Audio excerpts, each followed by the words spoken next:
second baseman. My apologies for getting a little late live stream. We're having a little bit of technical difficulties as we only have this one camera facing in from center field right now. We're still working on it, though, hoping to get the rest of them up as Joaquin Ventimilla, the starting pitcher for Wheaton Academy Warriors, readies for his second batter of the day against Ridgewood, their opponent. Men on first, top of the first, no outs.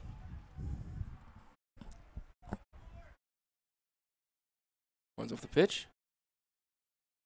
Just a nice curveball and hits the bottom of the zone for a strike. Is 0-1 count. We talked to Joaquin a little bit before the game. John, what stuff did we get from him today? Well, earlier today we talked to Joaquin, and he was talking a lot about his pitches, specifically his changeup, which he proclaims that has never been hit before. So I guess we'll see that today. Little chopper to the second baseman, Max Martin. That's number 27. Throws it over to Jake Kozlowski. Gets the first out of the inning. Men on second. Advances that runner. A little slower, so couldn't get the double play ball in. But as you were saying, John? I mean, I got to say, he was throwing the changeup during warm-ups. I checked it out a little bit. And he hit the strike zone every time. It looked like he was in control of it. It looked like he had command of it. So looking to see what he can do with that. He also has a curveball that he's going to be working with today on top of his fastball. Ready's up for his third batter of the day. Just a little low for a ball. As Wheaton Academy comes around to bat, I'll give that lineup. So don't worry right now if you're wondering who's out in the field.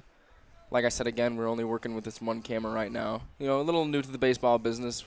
But here's Joaquin Ventimilla for his next batter.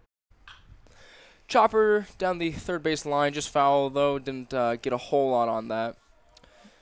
So just talk about, we live streamed the most recent game on Tuesday hosting ICCP, where Wheaton Academy, we were victorious 4-1. That was our first baseball game ever live streamed here. Mostly basketball, a couple other events. But baseball's fairly new, so bear with us a little bit as cameras are struggling. As Joaquin takes time to run himself up. Man on second with one out in this top of the first inning. As Joaquin winds up for the pitch, this will be his third batter of the day.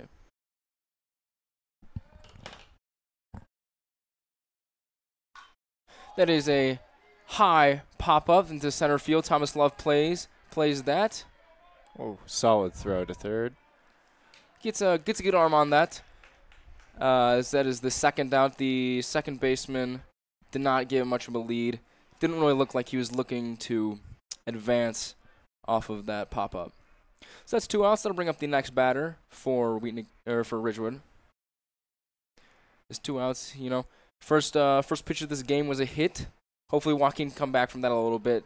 Hopefully limit the damage that has been done on him so far. Well, right now he's made it through the top 4 batters of the batting order, so hopefully a little bit less contact like we saw in that last batter. He just barely missed that for a line drive. One's up for the pitch. Ooh, that was a really good pitch. Good curve. Got him on that. Swing and a miss. So that's a 0-1 count. 2 outs, man on second. Yeah, Joaquin looked to have a little bit of nerves. So that might explain the first batter reaching base, but he certainly looked like he's calmed himself so far and has really gotten into his zone. Mm-hmm. The curve just bounced a little bit before getting to the catcher Michael Cortez. Like I said, I will talk about this Wheaton Academy lineup we have today. If you tuned into the Tuesday live stream, it's not much different. A lot of familiar faces, but don't worry, I will get to that eventually. Joaquin winds up for the pitch. Good contact into just right into the shortstop's glove. Just a little lazy line drive.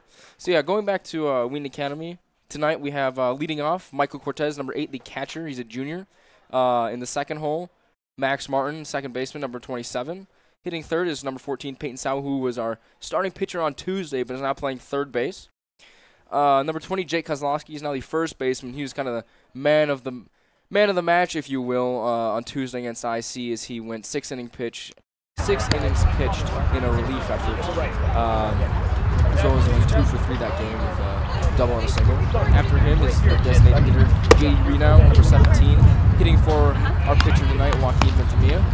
After him is number 18. He's new to this lineup from Tuesday. He's the right fielder, Pete Crow, who I heard will be considered to go into relief this game if Joaquin gets into any trouble.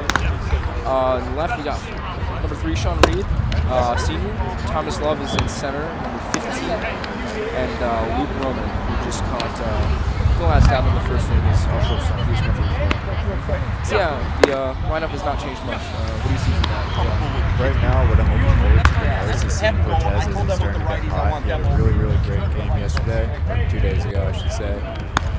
But really, the thing that I'm looking most forward to is seeing Peyton again, our Division II commit, as he's had a very consistent season this year. He's about 11 for 22, I'd say. Yeah, he's Peyton Sauer has a 478 batting average. Yeah, so just looking for him to keep it consistent, drive through that middle of the lineup, see what we can do as far as damage goes in the first 5 guys. Yeah, the first 5 batters, they have some impressive stats. Mike Cortez is hitting 250. Max Martin is hitting 185, but he went 1 for 2 with an RBI single and a walk on Tuesday, so he's heating up just a little bit. He's got 3 RBIs. Peyton Sauer, like I said before, is hitting 478 with 6 RBIs. Jay Kozlowski, an impressive 556 batting average with 553 RBIs, and JD Reno hitting 553 in that designated hitter spot with 4 RBIs. So yeah, these first 5 guys were the same first 5 from Tuesday's game against IC. They've got some impressive stats on the belt, looking to deal some damage at the bottom of this first inning. Just now we're starting to see the wind really pick up. Wasn't expecting much earlier today. It seemed like it was pretty calm, but we'll see if that plays a factor today if we get any long balls. Yeah, I remember on Tuesday against IC, I was talking a little bit about Michael Cortez. He's the only player to hit more than a double this year. And as soon as I was talking about that, he ripped off the table and the wall. So he's got some power. Maybe this win might affect him, maybe not. We'll see what happens. Michael Cortez. Yes, sir. I'm told that we still have these 1 game. Maybe I'm wrong. Hopefully I am. We'd like to see our audience see what part of this game, but I'll do my best to describe it as it goes. So here we have number 8, Michael Cortez. He's hit in the hole. First batter. Number 44 for the Ridgewood Rebels. Just a bit outside for a ball 1. That'll be a 1-0 count. We saw a lot of good at-bats on Tuesday, which we'll get to a little more later as the Ridgewood pitcher gets ready for a second pitch. Rips that one, a little looper into right field. The center fielder comes in, calls it off, and makes the catch. So looked good off the bat a little bit, but it was a high fly ball. Good trouble.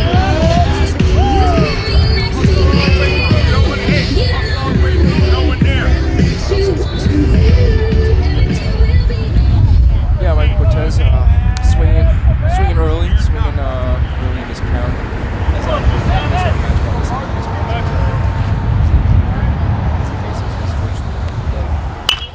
Good contact, but fouled past the first base line.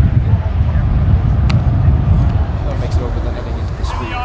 So Max Martin, like I said before, he's getting a little hot. Let's see if he can do something early on in this game, as he did with an RBI single in the bottom of the first last game. Good contact again, but kind of the same spot. High fastball in the hands, pushes it past the first base line. So that's an 0-2 count. Hopefully he can get back in and get that back. Draw some walks. Get parallel.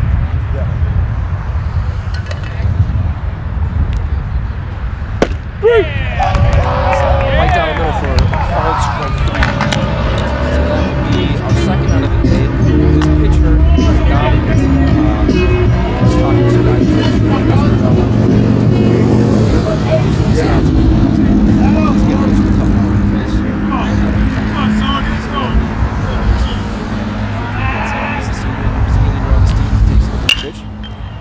just off the inside of the bat, foul past the first base line.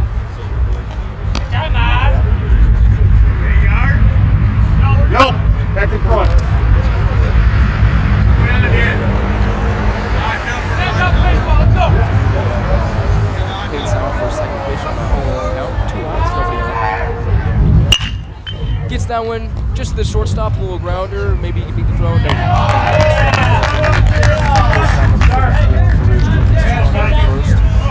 get the third out of the inning. And as you were talking about earlier, Michael, the pitcher that we're facing today is a good pitcher. So one thing that I'm noticing right now, though, is that we're not really getting much trouble with pitch counts. And, I don't know, when you're always facing a good pitcher, you always want to, you can't beat him with hits, you want to beat him with the pitch count, you want to get him with the pitch count, want to make him work. Things come maybe get him consider how long the pitch is going to go, so you can get through that really tough pitcher until you're really guys. Yeah, for sure. Against IC on Tuesday, their pitcher went the full game, so all 7 innings. And Wheeling County, they worked some really good at bats. I remember Peyton Sawa, he had a 10, 11 pitch at bat where he got into a full count, just kept fouling off that same fastball. So yeah, hopefully get the pitch count a little bit up. See what can happen. Joaquin, we've not seen this guy pitch before. Last game was just Peyton Sawa and Jake Kozlowski. He had some good outings against some teams out in Florida on the spring break trip. Mostly read off his stats. He had 4.2 innings pitched with 8 hits given up. He scored 9 runs on them, but only 7 of those have been earned with 2 strikeouts and 4 walks. So the stat line early on is high with the runs and such, but he did not play last year. This is his first year playing, getting any varsity action. It's still early in the season. He can make up some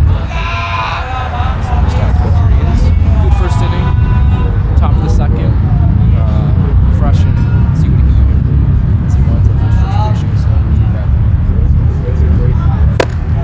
It's gonna be a high curveball. The batter ducks away from that. It's a little slower on the easy side.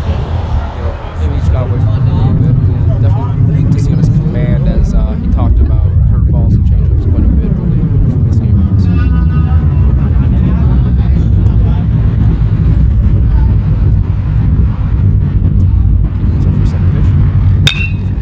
Contact, but right to the second baseman, Max Martin makes the quick play to first, then the first out of the inning. So yeah, we've seen some ground balls so far, some pop-ups for Wheeling Academy. Yeah, the infield defense for Wheeling Academy has been really good. They had a perfect, flawless game. Against ICC players. Double play turns. That was really good to see. One out, takes his second out of the inning. That's a good pitch. It's a quarter on the pitch on the outside. Gets that call. It's a really tough one to hit. Hopefully you can see hit that pitch. Winds up for the Owens. Top of the second. It's a little lower for a ball. Yeah, you were talking about the infield earlier. Against IC. Had a good shape up in that third base and still had to do today. Unfortunately, he had a little bit of an incident with the ball. He still caught the ball.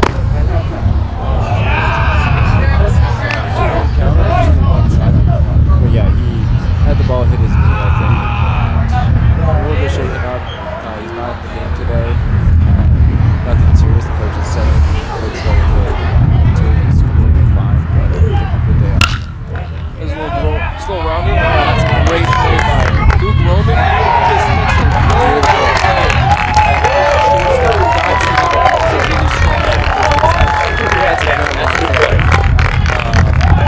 Really nice play by the sophomore Luke Roman. Yeah, Shane Baumgartner, he said he hyperextended his knee a little bit, which can lead to some serious injuries, but can also just be a comfortable play. But yeah, we'll get back to that one. Luke Roman with a fantastic play right there. We have Joaquin for the 2 outs, nobody out for the top second. Swing and a miss. That'll be strike 1. That's a really good pitch. Another one of those curveballs that we talked about quite a bit earlier. It looks like he's really digging into that one as he's been sticking with that pitch. And getting some good ones off of it. 0-1 count, 2 outs.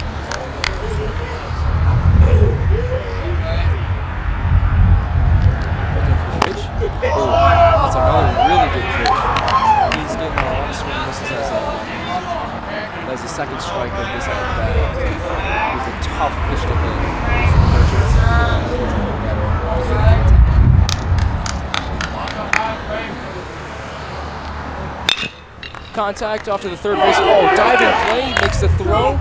Jake was that is two. That is two.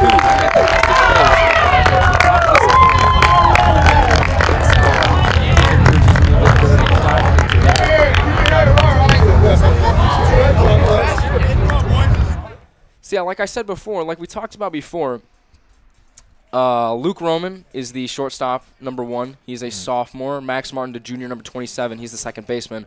Those guys played a really good game. With the fundamentals, we had talked about how, they just did the basics well. They fielded their ground balls, made strong throws. No questions about what was going on.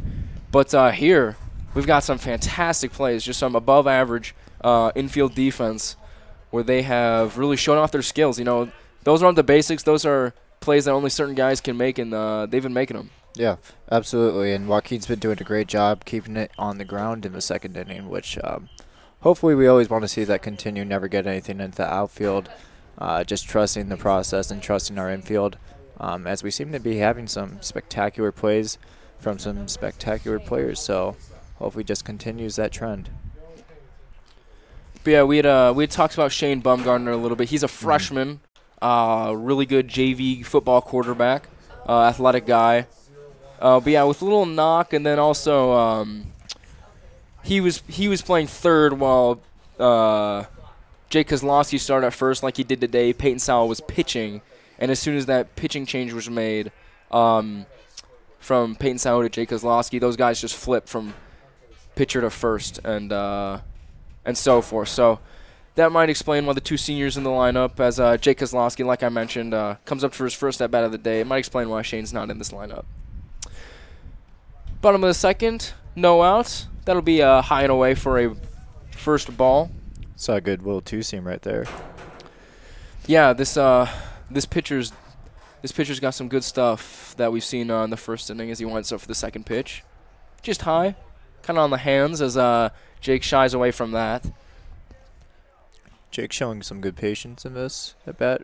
Pitches that are high, but not taking them. Yeah, he had some really good at bats against the IC as he takes the third one. That's a little high, but just inside the strike zone for a 1-2 count as another borderline pitch. But this seems to be winding the strike zone a little bit for both pitchers. Ooh. That one on the edge, but we'll take it. Yeah. I was about to say right down the middle, no question about that, but that's a ball for a 3-1 count. We have Jake. Gets a little bit of contact on the inside of his bat, puts that one past the first base line for foul. So a full count. We'll see if he can fight off some pitches, fight off some two-seam fastballs. Hoping to keep this at bat alive. Jake's a good hitter. He's got a good eye for the game, so hopefully he can work something with this at bat. Speaking of which, he fights off that low fastball for another foul ball off the backstop. So stays at a full count, no outs in the bottom of the second of this inning. As the Ridgewood pitcher looks to be throwing high. Oh, that's a good pitch. That was a nasty curve. That one, Jake looks at that one and just kind of trots back to the dugout as there's not much you can do about that. That was a really nice pitch. Started up high, just dropped right inside the strike zone as Jake could not get anything on that one. So now we have our designated hitter for the pitcher, J.D. Reno. He is also a sophomore. Takes inside for a ball. JD's a big guy. You can see he's a pretty tall dude. He's a large guy. He has a lot of power, which plays into his ability to be a designated hitter. One thing that I saw from Jake last at bat, which was what I was talking about earlier, hoping to see, is that even though he did strike out on a fantastic 12-6 curveball, he extended the at bat. Got 7 pitches on that at bat. That's exactly what we want to see. As JD takes high for another ball, it's 2-1 count with 1 out in the bottom of the second inning. But yeah, he himself, when he was pitching, was throwing a decent amount of balls, but getting a lot of grounders. So he's got an understanding as this pitch is just inside for a strike. But yeah, he's got a really good understanding for what he wants to see as a batter as opposed to what he throws as a pitcher. He can compare that pretty well, as he's pretty good at both of them. Ooh. This picks and as a center, the catcher sets up very nicely to get that one just inside the strike zone. JD did not seem either was not pleased with the call or not pleased with himself as he strikes out looking there for the second out of the inning. Got some crazy movement on that fastball, just cut in barely enough to get over the strike zone. Here's Pete Crow, the new guy to our lineup. He's the right fielder. He's a junior. Takes high and inside for a strike. Yeah, as we've already seen, this pitcher is he's got good pitches and he's ready to show what he's got. We've already seen some fantastic pitchers fool some of these Wheaton Academy batters, as this one's just right down the middle. Nothing spectacular about that. So 0-2 count with 2 outs. Warriors do not have a hit as of yet.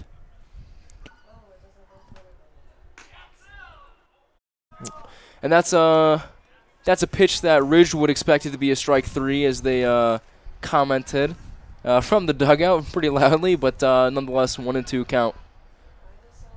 This one seems to be outside as the catcher sets up and gets him again. So that's the second time in a row as the Ridgewood pitcher goes 1-2-3, strikeouts all looking in the bottom of the second inning. This catcher seems to be setting up a little bit outside, and the pitcher places it very nicely just inside that strike zone to fool some batters. Yeah, what I'm seeing right now is that the pitcher for the most part is hitting his spots. He's hitting the outside corner. He's going high when he wants to. He's going low when he wants to. But on occasion, he has been throwing down the middle, and we haven't been taking full advantage of it. Either we're fouling it off or we're just not swinging at it. Hopefully we can take advantage of the small opportunities that we do get throughout this game. And so here we go to the top of the third inning. Joaquin is getting his third inning of work. So both pitchers playing pretty well. Nothing doing much on the scoreboard or any hits, as the leadoff man for Ridgewood got a single, but since then we have not had anyone reach base. As Sean Reed mentions to me to get a little shout out, he's our left fielder. Speaking of him, we've got him in left, Thomas Love in center, hitting for himself today as Tuesday against IC. He was the guy with the designated hitter, and then Pete Crow, new right fielder. They saw some decent work in Tuesday's win over IC. As the wind was blowing out a little bit. The weather in that game was just a little cold. I remember having hand warmers up in the press box, but now these guys are in short sleeves. That's just the lovely Chicago weather we have, as Joaquin readies up for his third inning of work against Ridgewood batters.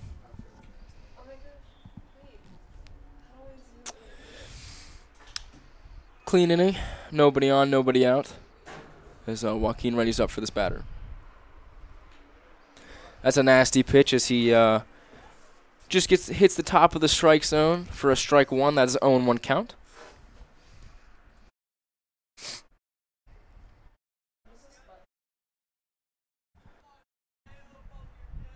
Oh, 1 count, nobody out. This next pitch, low and away. Didn't seem to get put all that one into his curveball, as it fell a little bit short. But already we've seen a really good outing from Joaquin so far, as with this 1-1 count. Top of the third inning.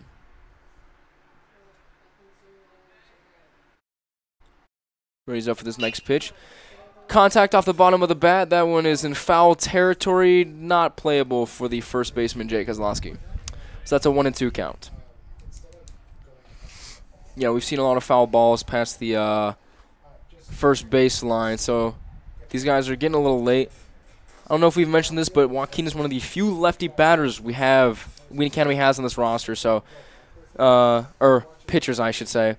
So that's a big reason why he's in this lineup. He throws the Ridgewood a little bit off as he puts that one in the dirt. So that's a 2-2 count. And I was talking to Coach Byrne earlier today, and he mentioned how Joaquin's got some sneaky speed. He extends his form a little bit, gets a little bit of he hides the ball until the last second, and so the batters kind of have to catch up to him, even though he does throw around. That's a good contact in the left field, just past the third base line though, as that looped foul pretty late. Really good contact off of that though. He got all of that one, but just a couple feet foul. Yeah, but as I was saying, Joaquin throws about what you would expect for a high school pitcher, right about the middle of the line, but apparently he has some good speed as it comes off of his hand, and that can be just as important as actual velocity. Definitely, as he winds up with his 2-2 count. High and away for a ball. That is a full count, 3-2. So we've seen this batter from Ridgewood seems to have some good power as he rocked that last pitch, or 2 pitches ago, deep foul into third base line. Full count, winds up for the pitch. Swing and a miss, drop strike third. Just throws over to first base. That is the 3rd out of the inning. So that's a really good pitch from Joaquin. He really fooled the batter with that one. That's his 3rd clean inning of work. So like we were talking about before, Joaquin has got some. This stat line doesn't tell the whole story, I think, as he's a little new to this team. You know, hasn't been pitching much last year as he winds up for this next batter. Swing and a miss. Gets him on the same pitch we just saw one ago. But yeah, he has a 10.5 ERA prior to this game, which is, you know, you don't want to see that, but he only has 4.2 innings of work. I'm sure it's dropped drastically since these first 2 innings as he winds up for the next pitch. Another good pitch, swing and a miss for strike 2. He's really fooling this batter here on the curveball. Yeah, a lot of people say baseball is a game of numbers, which is true, but Joaquin, he's got good stuff, as we've seen. The numbers don't really tell the whole story for his season so far. Winds up for the 3rd straight curveball. Nasty. Just gets him on 3 straight pitches, 3 straight swing and a miss. So gets all air on that one for the Ridgewood batter as he winds up for the 3rd batter of the inning. That's 2 outs, nobody on in the top of the 3rd inning. Joaquin Ventimilla still pitching.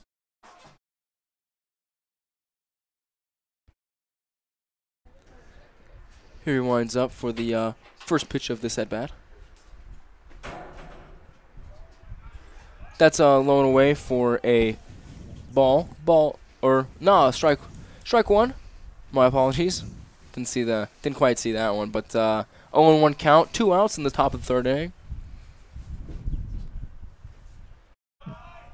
That's low and away. Michael Cortez good to reach that one. As we've seen one drop strike, 3rd strike, but other than that, it's a really great play from behind the plate for Michael Cortez. Joaquin's really relying on his curveball right now. See if he mixes up here.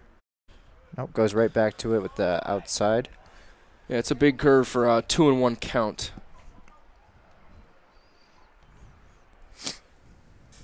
This is the leadoff man for Ridgewood, the only guy to have a hit so far in this game. He hit a leadoff single in the 1st inning, although he did not score. Just another curveball. Big curve on that one. Just hits the top of the strike zone for a strike. So 2-2 count. I would expect him to go high with a fastball here. I mean, he's throwing so many curveballs. Part of a chess match of a pitcher and a baseball and a hitter. That one's low for a ball. So that's a full count. But yeah, we've seen a lot of curveballs, which is, you know, you live by the curve, you die by the curve for a lot of pitchers. Things seem to be going great and get a lot of swing and misses until you hang one and it gets blasted into the bleachers. But Joaquin's got good command so far. We haven't had any issues with any big hacks in any of his pitches. So here he winds up for the full count. 2 outs. Contact as the Ridgewood dugout flies backwards. That was a foul liner just down the first base line. It didn't really come very close to anyone on the opposing team, but nonetheless, you know, baseballs fly fast and they hurt when you get hit by them, so I always want to jump out of the way of those. That's a good point. Just pointing out the obvious there. As we have full count, 2 outs, top of the 3rd inning. High and away, that'll be his first walk of this game as the leadoff man reaches for the 2nd time for Ridgewood. So that's a man on first, 2 outs in the top of the 3rd inning. So yeah, back to the first inning. The leadoff man reached off a single and then a grounder moved him to second, although nothing happened after that in terms of advancing the runner. So here we have a clean count, 2 outs for the top of the third inning. Tries to steal second, and the throw's just a bit late. I was not really looking at his jump there, but it was pretty solid, Marshall. Got way ahead of that one. Way ahead of that one. But yeah, on Tuesday, that was a big talking point we had a lot, is runners were stealing.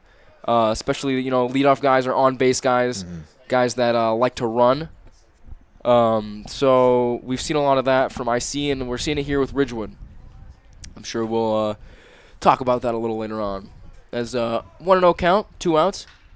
Contact into the right field. That's just a little blooper. Gets to the right fielder, Pete Crow, as he cannot corral that one very well.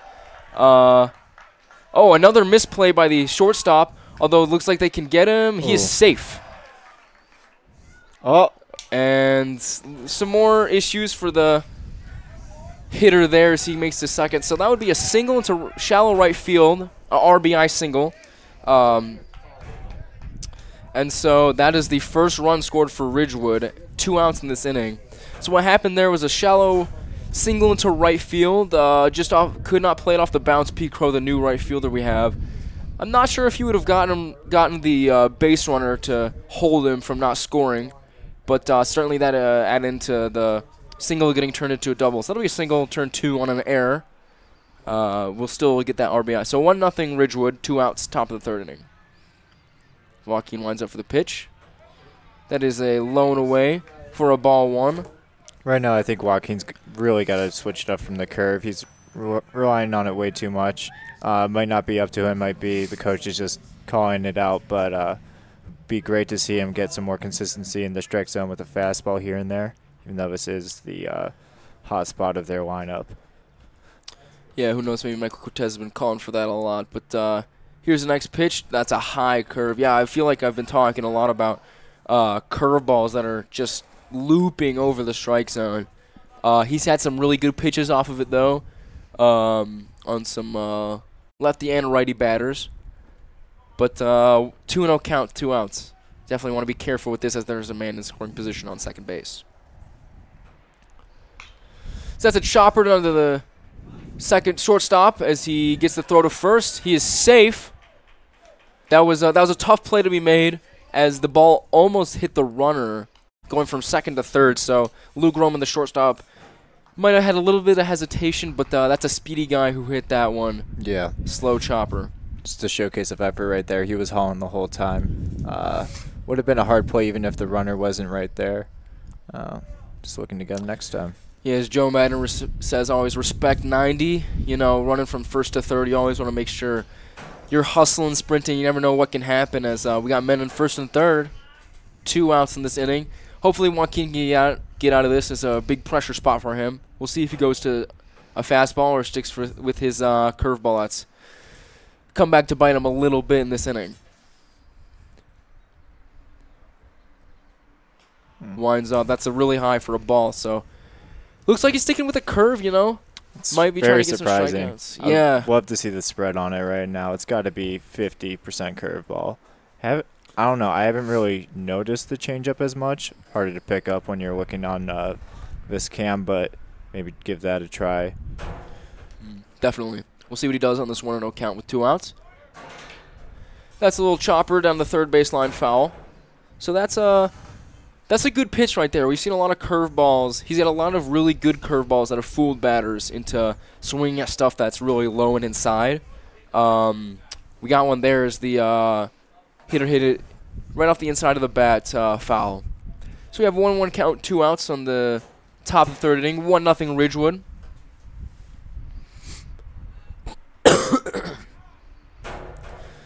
One count, 2 outs. As a balk is called, so that will score 1 run. So we saw a balk on Tuesday against IC that attributed for a run. That's another one, as both runners do get to advance. That's Ridgewood takes a 2-0 lead in the top of the third inning. Nothing more frustrating than a balk in these pressure situations. So we got a 1-on-1 count. Joaquin Ventimilla is still at work, top of the 3rd inning. That's another curve outside. Yeah, I had asked Peyton, who had the balk. Peyton Sau, he had the balk last Tuesday. He said, it wasn't a big movement, just a little twitch as there was a man on first, and he was just a little wary of that early in the game. I didn't see much movement there as I was looking at the base runners, but it's a big hit into left field. That's a drive. It's got a chance. Gone. So that's a 2-run shot for Ridgewood as Sean Reed just kind of watches that one fly. So that's a 2-run home run for big guy on the Ridgewood team. That's number 44, their pitcher. Yeah. We had talked a little bit about him. He's a very good player. Wheaton Academy has seen his stats before as the entire Ridgewood dugout actually comes out to celebrate him. So that's a big shot. 4-0 lead for Ridgewood. I've actually never seen that before. The entire dugout came out to congratulate him on that home run. Yeah, it's a little bit unusual for high school ball, but nothing wrong with some players celebrating their teammates. Definitely, they did it respectfully. Yeah. No yelling, no hooting and hollering, but that's a big hit. So all of this was 2 outs as the 3rd hit of the game, as a hit off of the end of the bat as Sean Reed cannot make that play down the 3rd base line. That drops in, makes a play, relay throw, just a little bit slow as the helmet flies off as the batter was racing down the line. That's at least the 2nd or 3rd time that I've seen a helmet fly off a Ridgewood player. These guys are hustling. Yeah. For sure. So Michael Cortez comes out to talk to his pitcher as so we've got a man on second, 2 outs in the top of the 3rd inning. 4-0 Ridgewood lead. All of this is happening with 2 outs, so as that's the 5th hit of the game for Ridgewood. So we got 0-0 count, 2 outs. Here we have Joaquin for his next batter. That's number 3. That is inside, just for a strike though. So like I was saying before, live by the curve, die by the curve. He lived for it for 2 good innings and seems to be suffering from it here. Yeah. As 4 runs have been scored in this inning. Another curveball. That's a better one. Batter might like to have that one back as could have swung on it. It was hung a little bit, but we'll definitely talk about this inning a lot as we go forward through the game. You never know with the pitcher, though. Maybe he just had a feeling that his fastball and his changeup just weren't going to work for him today. High and away for a ball as the Ridgewood base runner on second seems to be getting a good lead. Never know what might happen as he makes sure that Joaquin is maybe thrown off a little bit.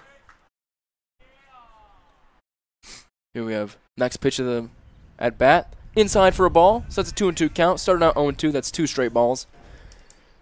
We have seen all curveballs at this at bat. Wonder if with this 2-2 count, it might bring up anything new. Although we've been saying that for a while, it's been curveballs pretty much this whole game.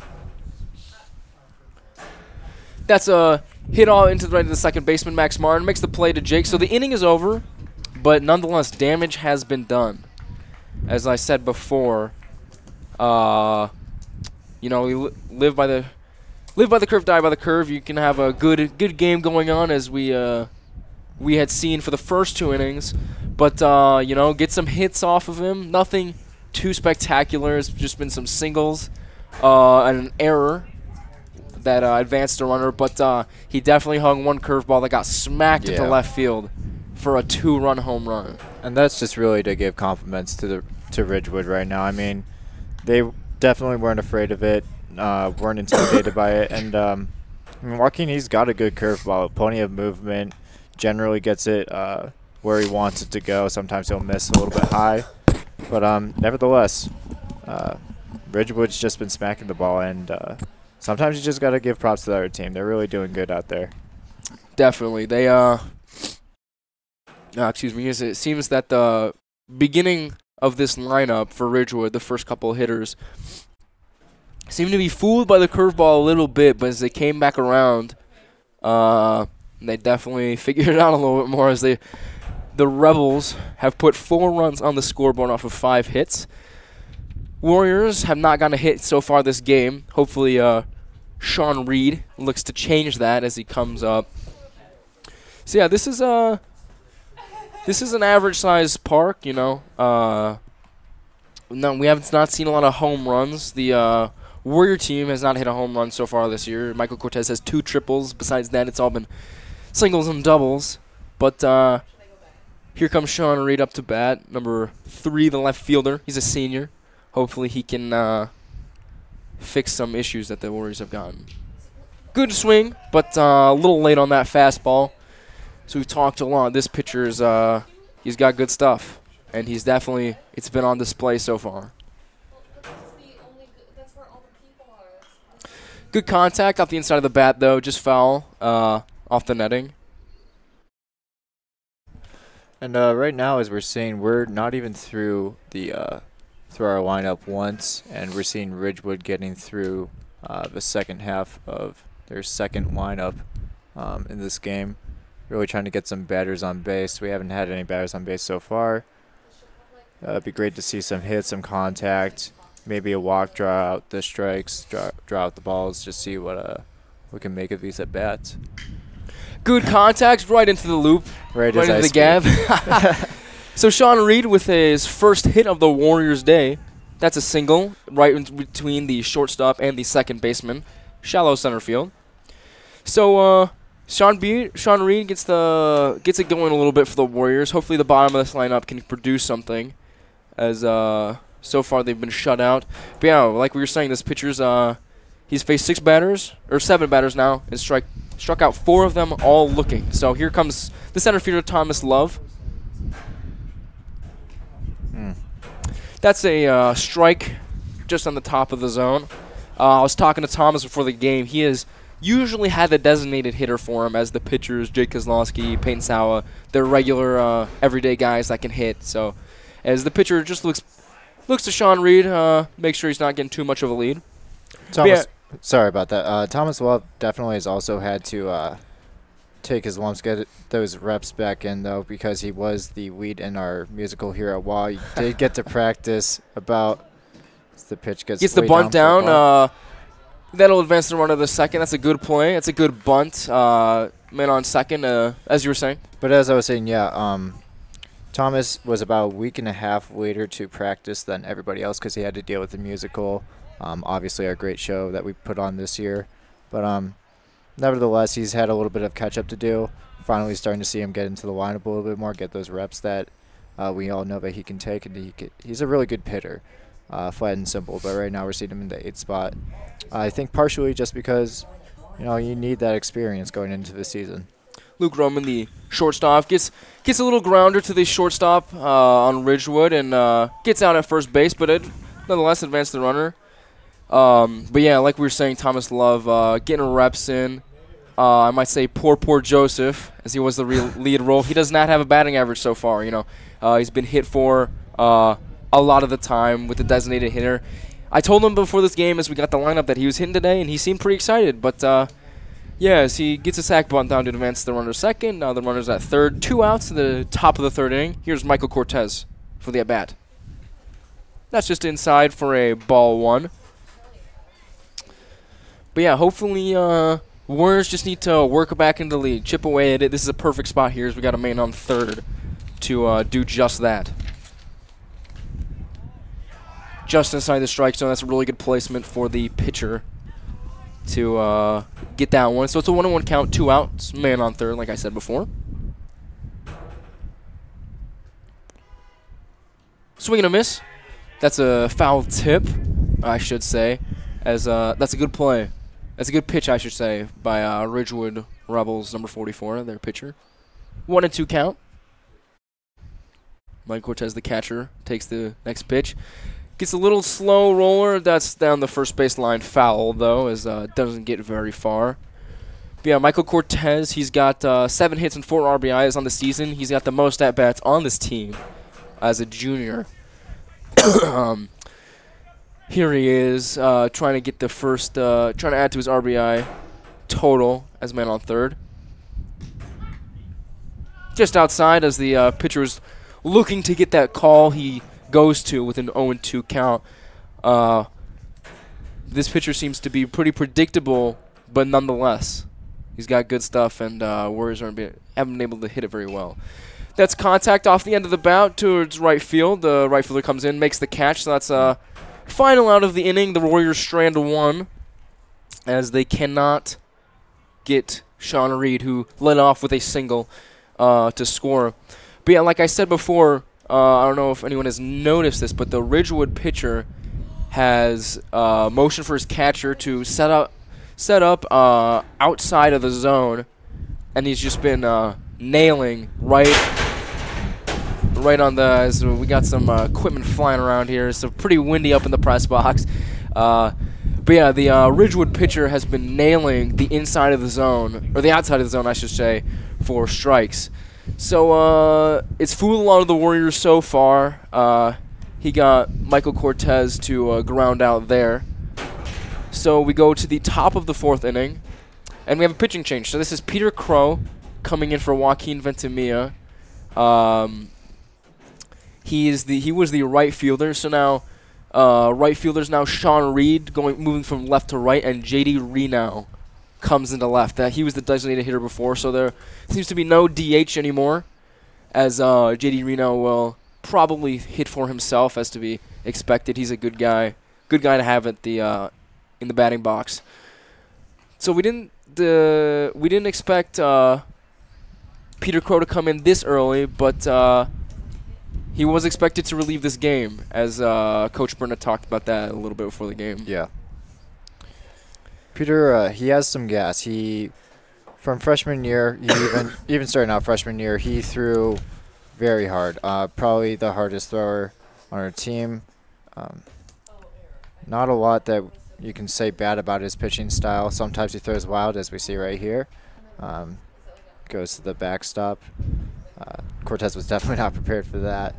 But yeah, he's a gamer. He loves pitching. He loves baseball. Loves competing. He's probably going to come out here with a hot head, ready to get some guys out. So yeah, interesting stats for Pete. He has 10 innings pitched so far this year. That's a lot higher than Joaquin's 4.2. He's given up 10 runs. 3 of those have been earned. So he's had it's a rough go.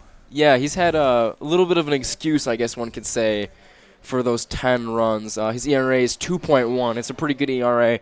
Peyton Sawas, like who we were talking about before, is one of the everyday starters we have. He has an ERA of 3.1. So Peter Crow is leading this team with ERA. He's given up 11 hits so far in the season with 9 strikeouts. So he's got good stuff, like we were saying before. Hopefully he can just limit the damage. The Rebels have already put 4 on the board with 5 hits off of Joaquin Ventimilla. But we'll see what Pete Crow does here.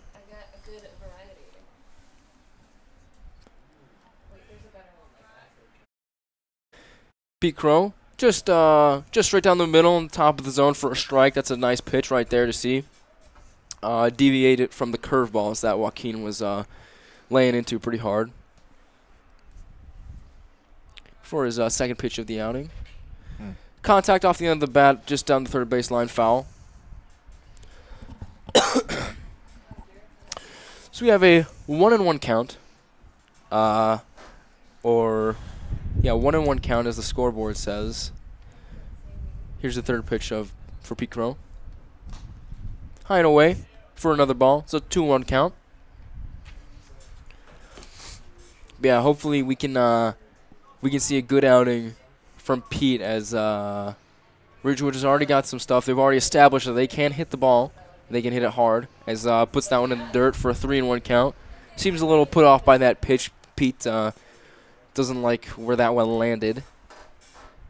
Nonetheless, he's got to carry on through this at-bat. It's a 3-1 count. The batters got quite a bit head start.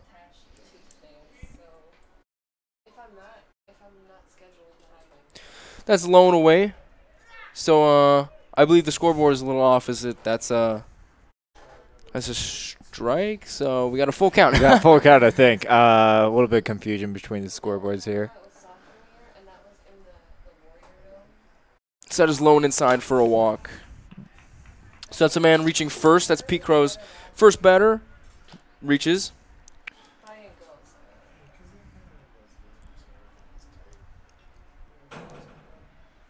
So here's the next batter for Pete Crow. And so he'll wind up for this next pitch. As the runner takes off from first, the throw will not. It'll actually hit him. He does not. The runner does not see that it hit him and rolled into no man's land there. So he probably could have gone to third, but nonetheless, that's a stolen base. So that's the second stolen base of the night.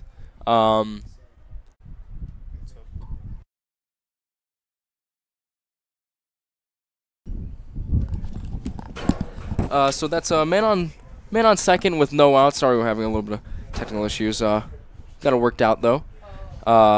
Pete Crow with the 0-1 count. Nobody out. That is a check swing, but he does go. So man on second, 0-2 count. The top of the fourth inning.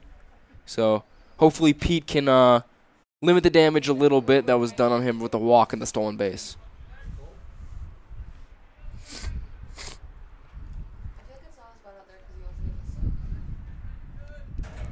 Next pitch, just inside for a ball. It's that'll make it a 1-2 count. So Ridgewood has established that they can run. They established that they're just a good offensive team in general. With a lot of their players, top lineup, bottom lineup, getting hits, getting on base. Warriors have not been able to do that so far. But the pitching has let the Warriors down a little bit. But here's Pete Crow. That's contact off the end of the bat, just down the first base line, I should say. That was good movement from Peter right there. The batter was expecting, I think, to hit the ball around his waist, and it dropped down near his knees. Had to adjust halfway. I think that's why we saw him lift up and get the ball out of to foul territory. So it'll be an 0-2 count as he fights off that good pitch. Here comes Pete for his next pitch of the inning. That is a good pitch just off the top corner as the batter was fooled on that. Got him looking. So that's his first strikeout of the outing. First out of the outing. As we have Ridgewood's next batter, number 34, comes up. He's this part of the bottom of their lineup. So here we have 1 out, man on second in the top of the fourth inning. Wheaton Academy versus Ridgewood. That's a low pitch, just missed the strike zone for the ball, so it's a 1-0 count.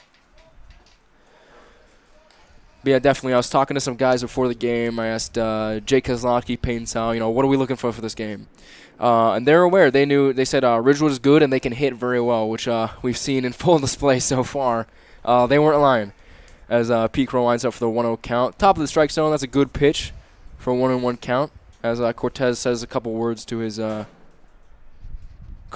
pitcher, words of encouragement, as he also looks off the man on second from stealing third. We had a one-man steal third IC against Warriors.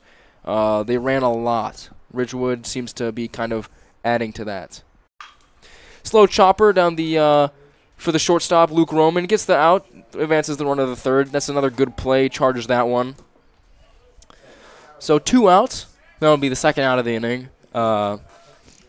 Advances the runner to third. So Wheaton Academy was in the same spot the last inning. Man on third, 2 outs. They could not convert off of Michael Cortez fly out to right. So here we have the same situation for Ridgewood. Man on third, 2 outs. In the top of the fourth inning.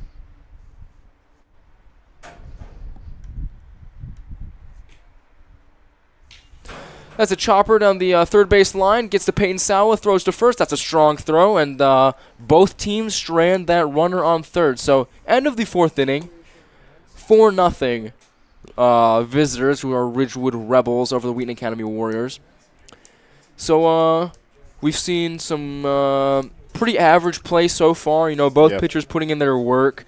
We just had one kind of explosion off of some labored curveballs in the fourth inning, or third inning, I should say. For sure, but Peter seems to be mixing up his pitches right now. Let that one walk go by at the beginning, but he's able to bounce back. Really strong painting of the corners. He had good placement. I mean, he didn't really let anything go in the middle of the strike zone. Didn't really let any batters get good looks on the ball. all just grounders. So really happy with what we see from Peter right now. Hopefully we can continue that. Hopefully won't have to bring in another pitcher and we can just keep this a close game right now, as we still have 4 more times up for the Warriors. Still plenty of time to get 4 runs back. Not so concerned right now, but we'll see after this inning, I guess. Yeah, as to be expected, the number 44 for Ridgewood comes out again. He's got a good outing going on, only giving up 1 hit to our left fielder, Sean Reed. But yeah, hopefully the Warriors can just work the pitch count high, maybe tire out the pitcher a little bit, get some force some mistakes from him, then capitalize on that. First guy to do that, Max Martin, our second baseman. Hopefully he can add to the pitch count, get on base a little bit. Sean Reed did that lead off. We have Max Martin, bottom of the 4th inning. That'll be a 1-0 count. Nobody on, nobody out as the inning starts off. Here's Max Martin. Takes that one low. Good frame job, but couldn't get the call. So that is a 2-0 count.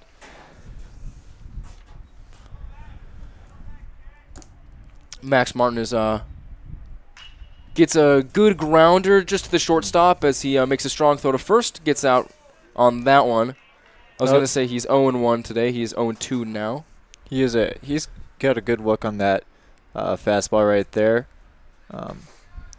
That's what we want to see from our guys, is that even though the ball didn't actually get into the outfield, didn't get on for that, still took the pitch that he knew that would probably be the best pitch that he would see that at bat. For sure. Hopefully next guys in the lineup can do the same. Here we have Peyton Sawa looking to do that, number 14. He's our third baseman today. It's a good look. But yeah, that was a good eye by Payne to take that one for a ball high and away.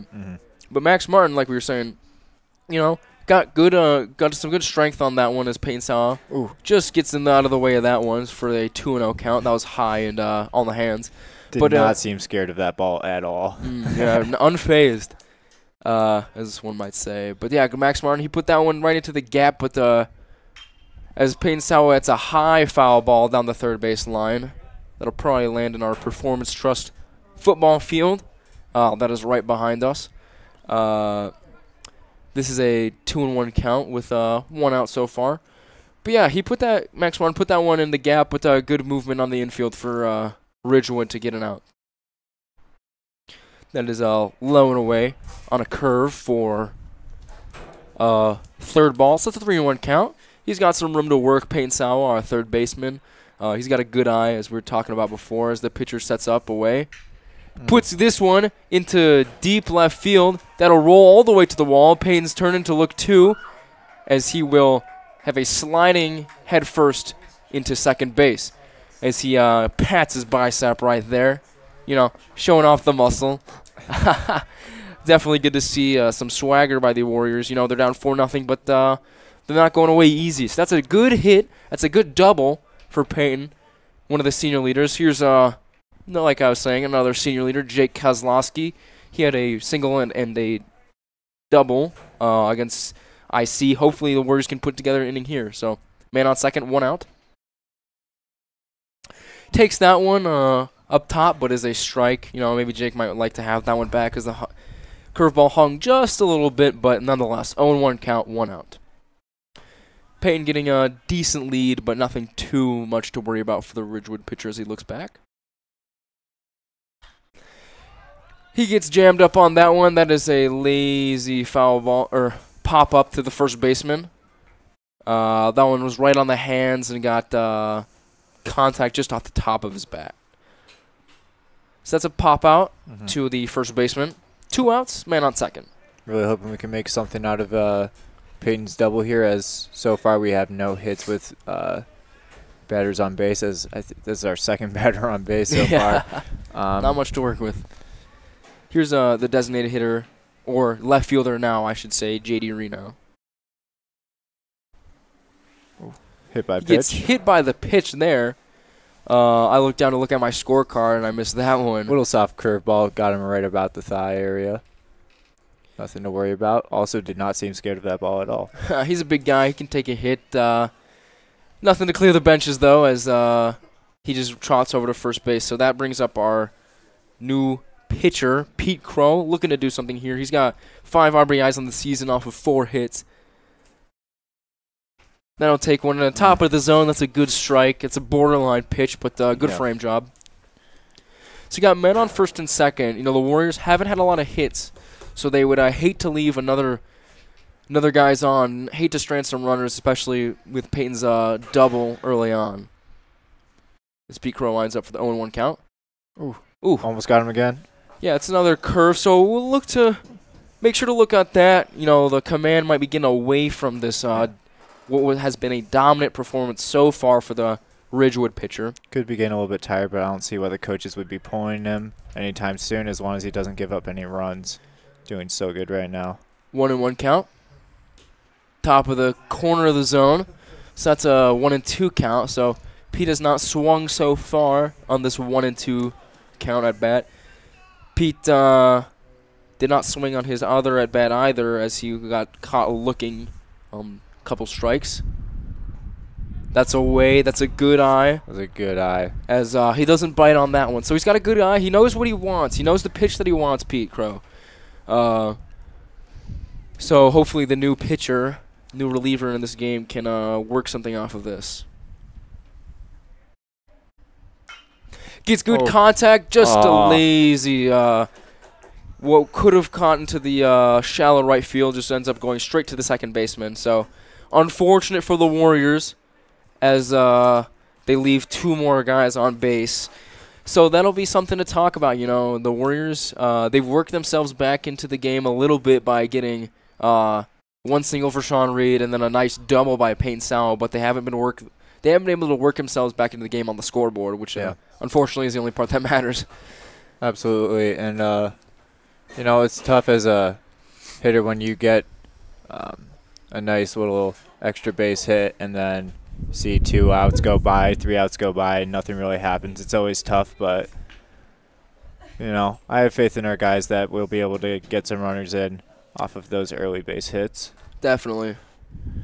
So here comes Pete Crow for his 2nd inning of work. This is the top of the 5th inning as it gets to be a little more crunch time. As for pitching goes for Wheaton Academy, I was talking to some guys before the game. We have Jeff Ridge. He's the quote-unquote closer on this team. He's got 2 saves. He was working in the bullpen on Tuesday against IC. Maybe he would come in, but Jake Kozlowski finished out that game very strong.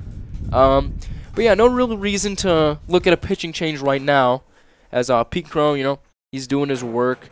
Warriors just have not been able to get themselves back into this game based off of getting on the scoreboard. I did actually on my phone, but it was terrible, and I thought that you wouldn't have it. So here we have a little meeting on the mound for Wheaton Academy. We're gonna go to the top of the 5th inning. Ridgewood batting 4-0 off of 5 hits, no errors for the visitors, and the Warriors have had 2 hits, 1 error, and not gotten themselves on the scoreboard. 0-0 count, no outs, nobody on. That's just away for a ball once. It's 1-0 count. So yeah, Pete Crow, he's shown that he's got some gas to throw. You know, he's been throwing some really good strikes in the zone on his fastball, as we see there. Just hits the outside of the zone, I should say, for a 1-1 count. Pete Crow winds up for the next pitch. Just off the hands for a foul ball. No one moved much on that. So here we have a 1-2 count.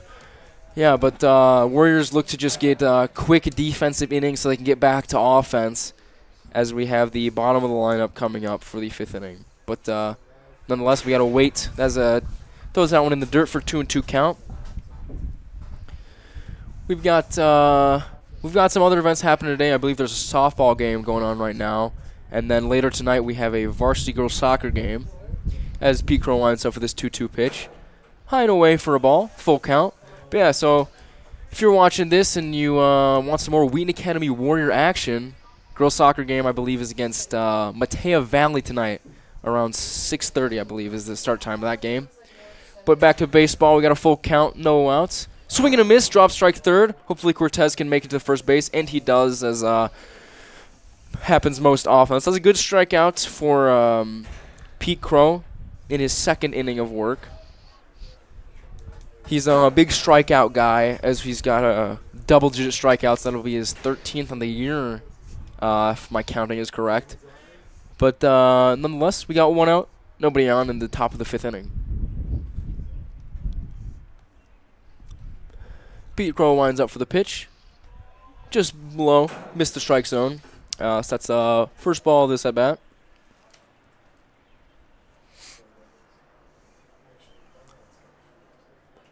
Here we have Pete Crow winding up for his next pitch. Off the end of his bat to the first baseman, Jake Kozlowski. He just trots over, stomps on the bag for that second out. So yeah, the Ridgewood lineup has not had a hit off of Pete Crow yet in this game. Yeah, he's looking really dominant. Always wish that you could have put him in a little bit sooner, but it's always a tough decision to get him back into the game when you think that a guy is ready. When you think a guy has put in all he has, like Joaquin, sometimes you just got to pull him. But nevertheless, we're looking at a 4-0 game right now. Still in the hunt. Nothing wrong with 4 runs to get in 3 innings. Very doable. So we got a 1-0 count, 2 outs, swing and a miss for the second pitch. So it's a 1-1 count, 2 outs. But yeah, like we were saying before, Joaquin seemed to be getting a little tired with that curveball. The Ridgewood lineup seemed to be figuring it out pretty well. So here we have 1-1 count. That's a little low for ball 2. As Pete Crow looks to keep working through this inning. Nobody on, 2 outs. This is the top of the 5th inning. Little talk happened in between Pete Crow and Cortez Byrne. Really trying to figure out what the game plan is going to be for these next few batters. Trying to get them all sorted out. Probably not a big deal. Just trying to get that composure up, get that confidence back in check, start out fresh. Yeah, we have nobody on. 2-1 for the first 2 outs this inning. Here we have Pete Crow still in the game. Just got a little talking to by his coach. See what he wants to do for this next batter. This guy is very good. He's 1 for 2 as he takes low for a ball. So that's a 3-1 count. This is the pitcher for Ridgewood, number 44, who rocked a 2-run home run deep into left field earlier in this game to make it 4-0. So definitely want to be wary. Maybe that's why Coach Byrne came out and talked to him. Don't want to give him anything easy to put in the stands. So that's another walk. Maybe trying to pitch around him. Couldn't quite get his calls though, as with a 5-pitch walk for the pitcher of Ridgewood. So man on first, 2 outs in the top of the 5th inning. Ridgewood still only held 5 hits, which has been enough to put 4 runs on the board. There's the pitch that did not really come close to the zone, as runner on goes from first to second. That's a pinch runner for Ridgewood in for their pitcher.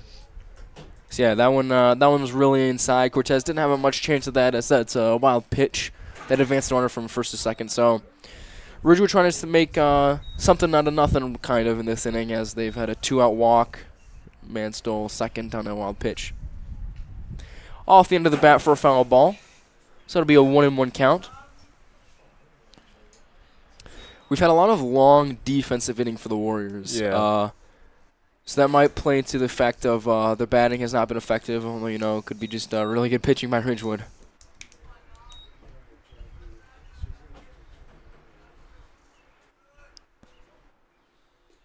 High and outside for a ball. So that's 2-1 count, 2 outs.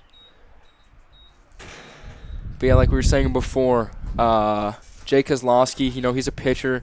He's seen Ridgewood before last year, as Ridgewood's got a reputable program. Here comes the next pitch, just off the end of the bat for another foul ball off the third base, down the third base line. So that's 2-2 count. But But yeah, he was saying that these guys can hit. They're not going to shy away.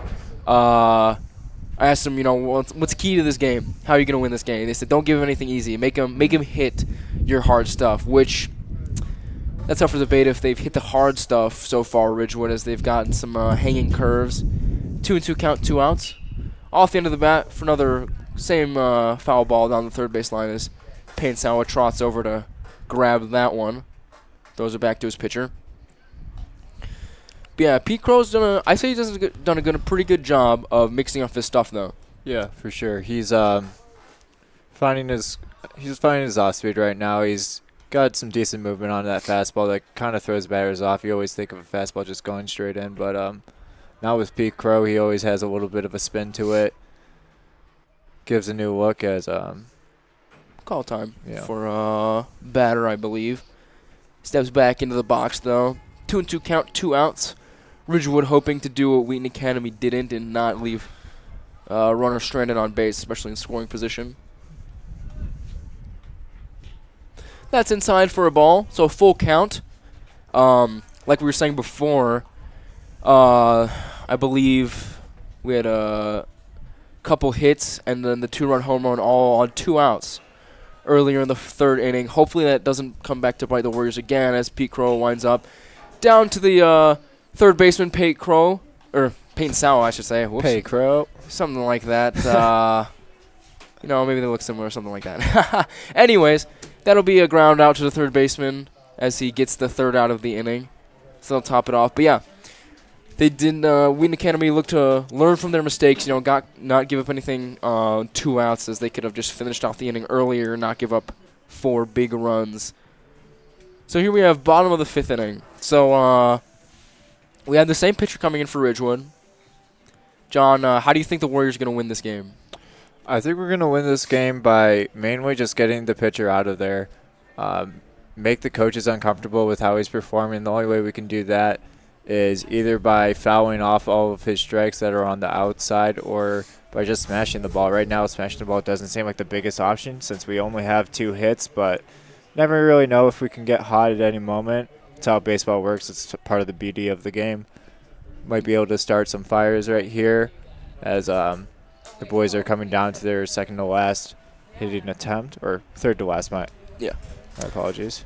Yeah, it kind of seems like just a frustrating offensive day. It seems like we have one of those games, in the playoffs. We got like Clayton Kershaw, John Lester on the mound. And this guy.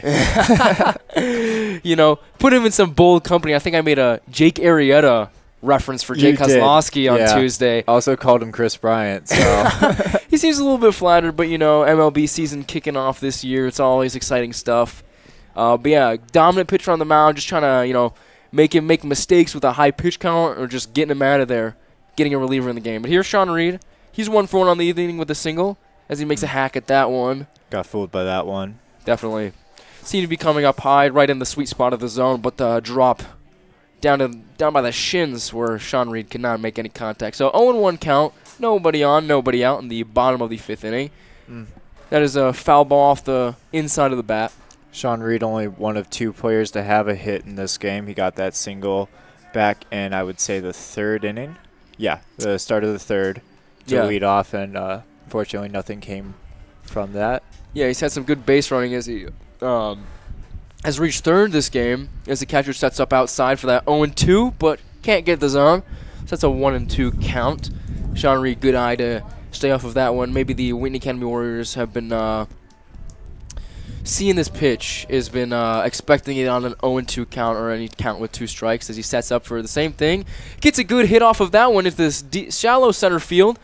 Center fielder slips a little bit, but that'll be another single. So 2 for 2 on the night with Sean Reed. That'll be his 2nd leadoff single of the night. So as he flexes some muscle there on first base, hopefully it'll be a different story though as he reached 3rd but failed to reach home. Yeah. Thomas Love up to bat. It'll all be up to Thomas Love right here, as I don't expect that we would give up our 1 base runner on a steal attempt. Probably just going to play it conservatively, try to get Sean home on the conventional route. So that's outside for a ball. But yeah, Thomas Love, he pushed him over on a sack bunt earlier in the inning, which was a good bunt, but here he looks to be batting for himself, seeing what he can do, put it in the outfield. As he gets a good hack at that one. It's a really good cut, but fouls that one, just hits it late off of the netting down the first base line. So that's a 1-1 count as the Warriors hope to, as the ball gets away from the pitcher as he throws over to first base, checking on Sean Reed. Sean Reed was held on earlier, too, with some pickoff attempts. But their ball got away from the first baseman, but this is no Wrigley Field. There's not a ton of space to work with, so Sean could not advance to second. Same thing, pickoff attempt. A little late on that one, though, just making sure Sean Reed can't do too much. I don't know if this pitcher really knows Sean, but not the fastest runner on the team. Not really sure what's going on here.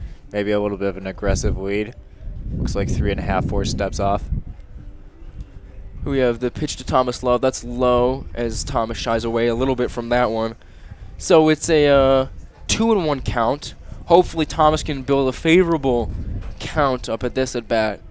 Maybe get a little hit. Maybe even score Sean Reed from first. That's low and away for ball 3. So 3-1 count. Looks like John has some room to swing. But here's Tom. I believe I called Thomas Love John, What's up? Gets a good swing at that one, but nonetheless fouls it on the first base line for a full count. Speaking of John, John, what have we seen from this pitcher so far to make him so good to shut down the Warriors? Honestly, he's never been really the most predictable. He's had some moments where you could kind of expect maybe he would go high with the fastball because we haven't been able to get much off of that. But his 12-6 curve has been lethal this game as pitch. That's lose command a little bit right there as Thomas Love gets hit on the backside, it seems, off of a bad curveball. It's a big-time play right now. We got 2 base runners on. Now maybe we can see if we get something to work as we got Sean on second in scoring position. But, yeah, this pitcher has been lethal with his 12-6 curve. I don't know if I've seen any of our guys get any really good looks on it. Something that we could work on down the road as a team. Some batting practice. But, yeah, this pitcher's just been mixing up all of his stuff. He hasn't been afraid of any locations. He's been getting it all around the strike zone, especially on the outside, which is arguably the toughest spot to hit. If you get it outside and you get low and outside, for any hitter, I don't really think it really matters who you are. It's always going to be tougher to hit the ball outside than if it were an inside or a high pitch. So, speaking of this pitcher, we have a little meeting with his infield. The coach comes out to chat with him as we got man on first and second. Nobody out in the bottom of this 5th inning. This could be a big spot for the Warriors. Absolutely. As we have the shortstop, Luke Roman, coming in. He had a ground out earlier this game. He is 0 for 1, but he did move the runners over, single runner, Sean Reed, over to third. Don't want any grounders here as the double play ball is definitely in effect. Hopefully he can make something here. Gets a good hit off that one. That's just foul on the third baseline. He got a really good contact on that. I saw the shortstop motion over to the catcher, maybe looking for a pickoff attempt at Sean Reed, whose teams seem to get a little bit of a lead on second base. But nonetheless, we got Luke Rowan coming up. He's the sophomore shortstop. He's had a great play earlier in this game defensively. Hopefully he can make a great play offensively, too, as the catcher sets up just a little bit outside. That's a good pitch, borderline, but nonetheless a strike. So 0-2 count, nobody out. Luke Roman's in the 9 spot, so the top of the order is coming up. So definitely want to get an out for Ridgewood here as this pitcher looks forward through the batting order.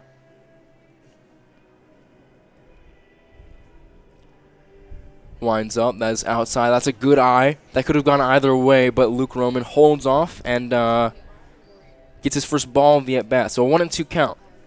Men on first and second in the bottom of the 5th inning. This is a big spot for the Warriors. Hopefully their young shortstop can make something out of it. Ooh. That one's off the hands, but he fights it off. That could have been taken for a ball. Yeah. But a little bit of a rough swing there, but made the most of what he could with that. Yeah, especially whenever you see kind of an awkward swing where a batter's not really sure if he's going full send on it or not. That's good to see him foul it off, at least stay alive in this at bat. That's a good hit deep into center field. Center field goes back and makes the catch. Sean Reed really not looking to tag up on that. I think that was a good idea looking at the center fielder's arm. Yeah, he got some good contact on that one, but it is windy, so it seemed to be pushed back a little bit. That's a good at bat though from Luke Roman. You know, getting good contact off the meat of the bat. Nonetheless, that is our first out of the inning, off of a fly out to center field. So here's the top of the order, Michael Cortez. He's a good guy to have in the spot. 1 out, men on first and second. So here's a 0-0, 1 out. Michael Cortez up to bat.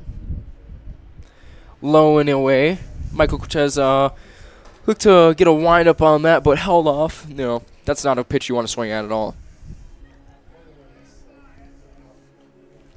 0-1 count, or 1-0 count. My bad.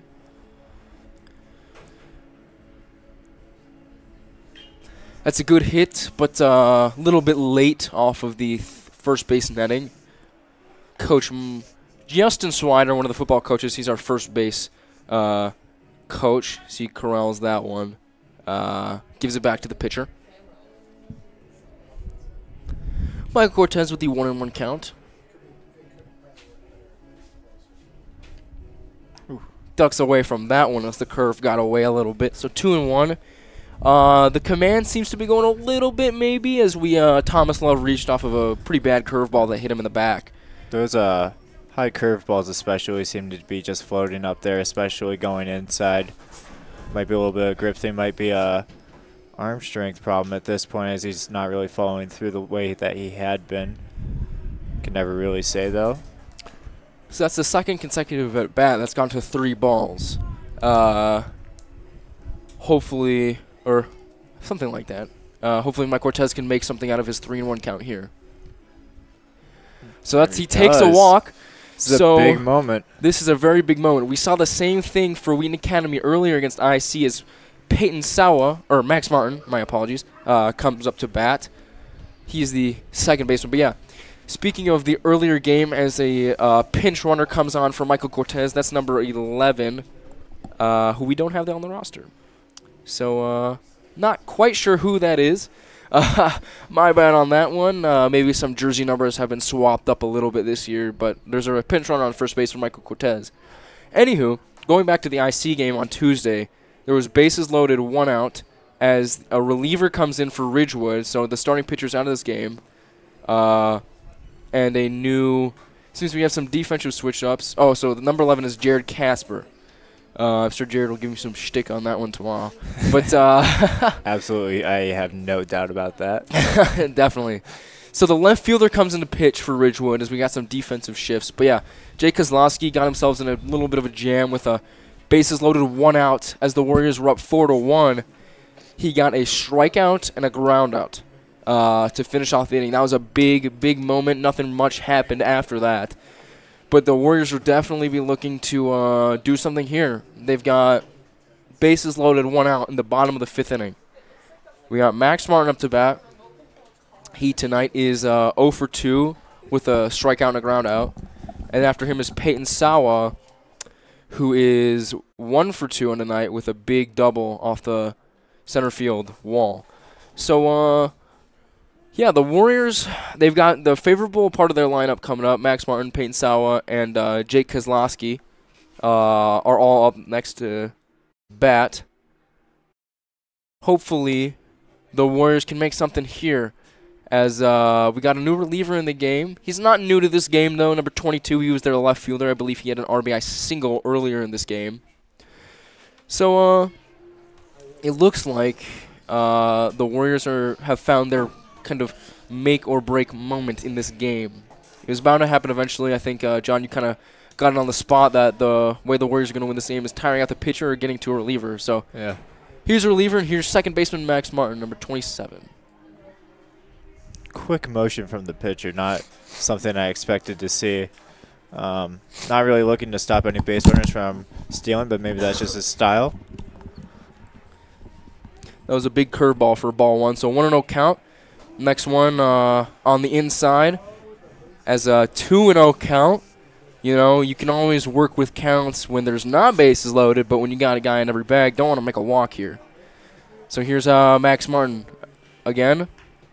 Good hit, as that's a little swinging bunt down the first base line, which cannot advance the runner as it's a quick play at home for the pitcher. An easy play at home. So that's the second out of the inning. So that's kind of a rough play. You know, he got a good swing, but just off the inside or underside of the bat. My apologies. And just a little slow roller to first or pitcher. Yeah. So here's Peyton Sawa with 2 outs, bases loaded. He's got to do something here. Oh, good swing, but just on the third base line. Some of the people in the stands dive out of the way. That was ripped with some heat on it. Peyton seems to be a little bit locked in right here. He's one of 2 players on our team to have a hit this game. So really, really hoping that he can come up in a clutch moment. Yes, definitely want to be a clutch player right here. Senior leader on the team, D2 commit to Davenport University for pitching. As he just gets out of the way of that one, although I'm going to give Peyton a little bit of a hard time here. He should have taken that. Yeah, you know, as coaches like to tell players, we got ice after the game, buddy. You know, if you got a bruise, we can work with it. But gets out of the way, you know, I'm sure he'll make up for it if he can rip off another double like he did earlier in this game. He has 1 for 2 so far. So here's number 14, Peyton Sawa again. 1-1 count, 2 outs. Swing and a miss there, so 1-2 count. He's definitely swinging for the fences there. You know, 1 swing can tie this game up, although with 2 outs, don't want to get too aggressive. Definitely want to make sure that you're working your count, getting the pitch that you want, not to strand more runners. Oh. As I was saying, another swing for the fences, another miss. That's rough. So that's Warriors definitely have a rough spot there. We saw signs of life as the bases were loaded, but as the Warrior base runners walk back to the dugout dejectedly, we can see still a 0 on that scoreboard. One thing that I think we could take out of a positive of that is that we did get the pitcher, their starting pitcher, number 44, out of there. He was working through our team very quickly, very fast. Not a lot of difficulties. I'm glad that we were able to get some batters on base, actually be able to get some movement out there. And for the pitcher that we see from the opposing team right now, doesn't seem to have the greatest stuff, although his curveball was working for him right there as he got Peyton and all the others out. Built himself out of that situation, but I think we can get some pretty decent looks on this guy, maybe some decent at-bats, see what we can make out of the last 2 innings.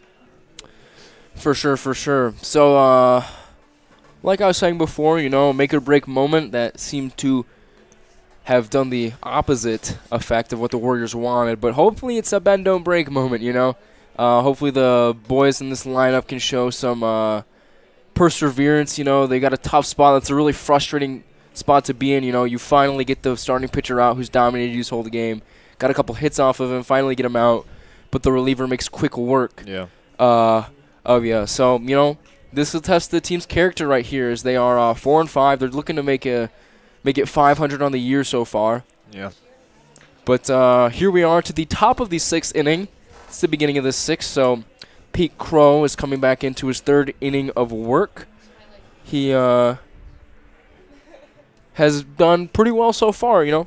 Yeah. He's given up 1 walk. He's had 2 strikeouts so far, you know. Nothing too notable to talk about when it comes to hits or guys reaching base. So hopefully he can keep that up and make sure he's not putting the Warriors in even a deeper hole than they already in. Yeah. Just hoping for the Warriors right now that they're playing in the moment. Not forgetting that while, yeah, we can make a comeback in the next half inning, that we have this half inning to play through.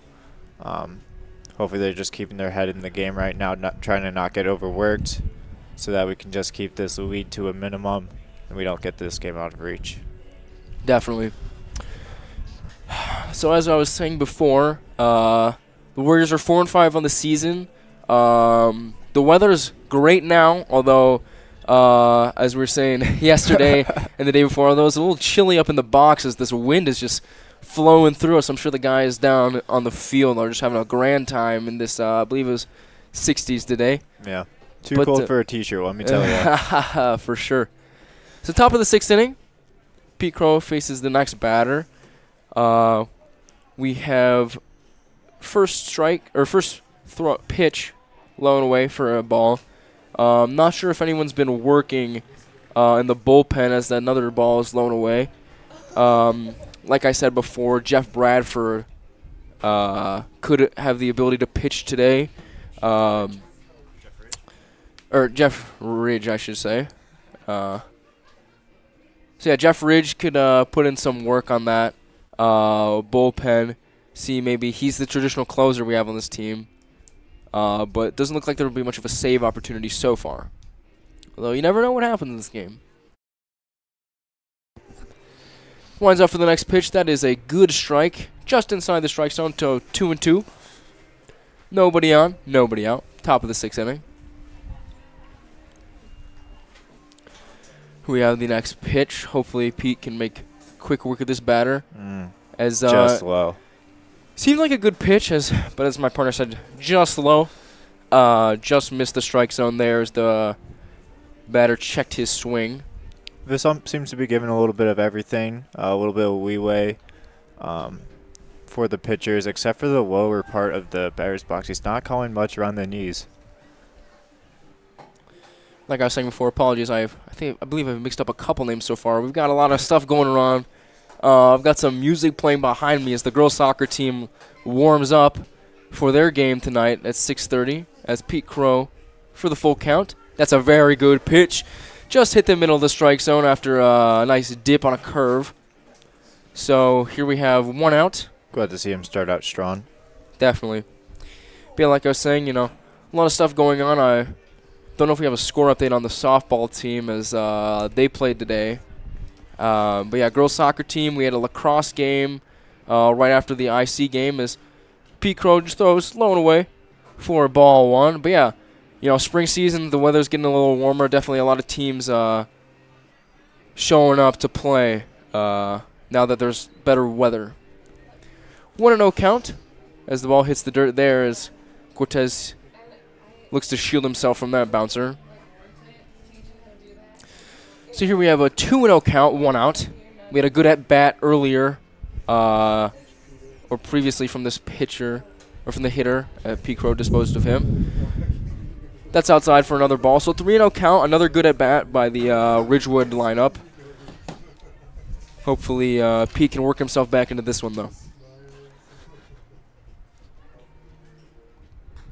That's high for ball 4 as Pete looks to just miss on that one. So we've got a first walk, first man on base for this inning. So top of the 6th inning for the Warriors. They're still down 4-0. If you missed it, just tuning in now, we have had signs of life, I should say, for the Warriors. So they just put bases loaded on 1 out last inning. Couldn't make anything out of that. For Ridgewood, they had a good 3rd inning with a couple singles. Guys advancing off of air.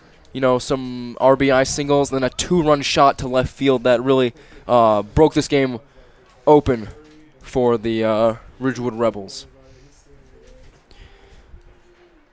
That's low and inside, just on the hands, I should say, for a first ball. 1-0 count, 1 out, nobody on. Or man on first, I should say. One thing I've noticed about Peter throughout his performance today is that he's throwing a lot of first pitch balls. Putting himself in tougher spots. He's been able to get out of it, really, in general. He hasn't had any problems with runs or runners in scoring position, but right now just keep an eye out for that. Definitely. We talked a lot about as this ball is hit into shallow left field, the shortstop Luke Roman corrals that one.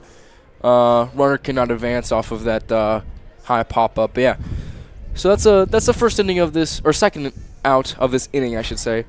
But yeah, Jake Kozlowski on Tuesday worked a lot of 3-1, 3-0 counts, but he was able to get the pitches that he wanted to get in not shying away from the strike zone, and getting groundouts and pop-outs, flyouts to dispose of batters rather than strikeouts. I believe he only had 1 or 2, as Pete has 3 so far. Next batter looks to bunt. An interesting play for about to say bunt. for 2 outs. I don't know if this guy's got a 4-2 40 time that I don't know about to get to first on a bunt. But, yeah, that's quite an interesting look. Probably just baiting out the pitcher or batter. Yeah. Always can be trying to do that throw. As the runner takes off to second, that is dead meat, as there was a very good throw. Not a great lead by the runner. Yeah.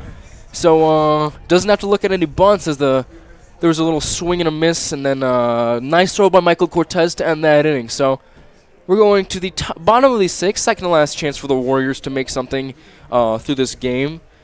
We have batters coming up. Jake Kozlowski, J.D. Reno, and Pete Crow will be the first 3 up for this next inning. So, still 4-0. Yep. 5-3 on hits, 0-1 on errors, respectively, with the away team first. Hopefully the Warriors can get something going now. We've had a lot of guys who haven't been very productive in this lineup, as, can't blame them. This pitcher was throwing some good stuff early in the game. But now we have the same reliever that we saw in the 5th inning for Ridgewood, number 22. He was their previous left fielder. As it gets a little windy up here, April days can be, they can fool you sometimes. It's 60 in the afternoon, but as soon as the sun goes down, as the sun is setting now, it gets a little chilly. So the same reliever coming out for Ridgewood. He's got good stuff. He got out of a really bad jam that he was put in by a starter. Hopefully the Warriors can look to do something here, though, as they have been held scoreless. They have not had much offense besides 1 good inning of work for the game. So Jake Kozlowski, the first batter, hopefully he can work something together now, as the reliever seems to be pumped up. He gets his chance to pitch, as he's had a good game offensively as well.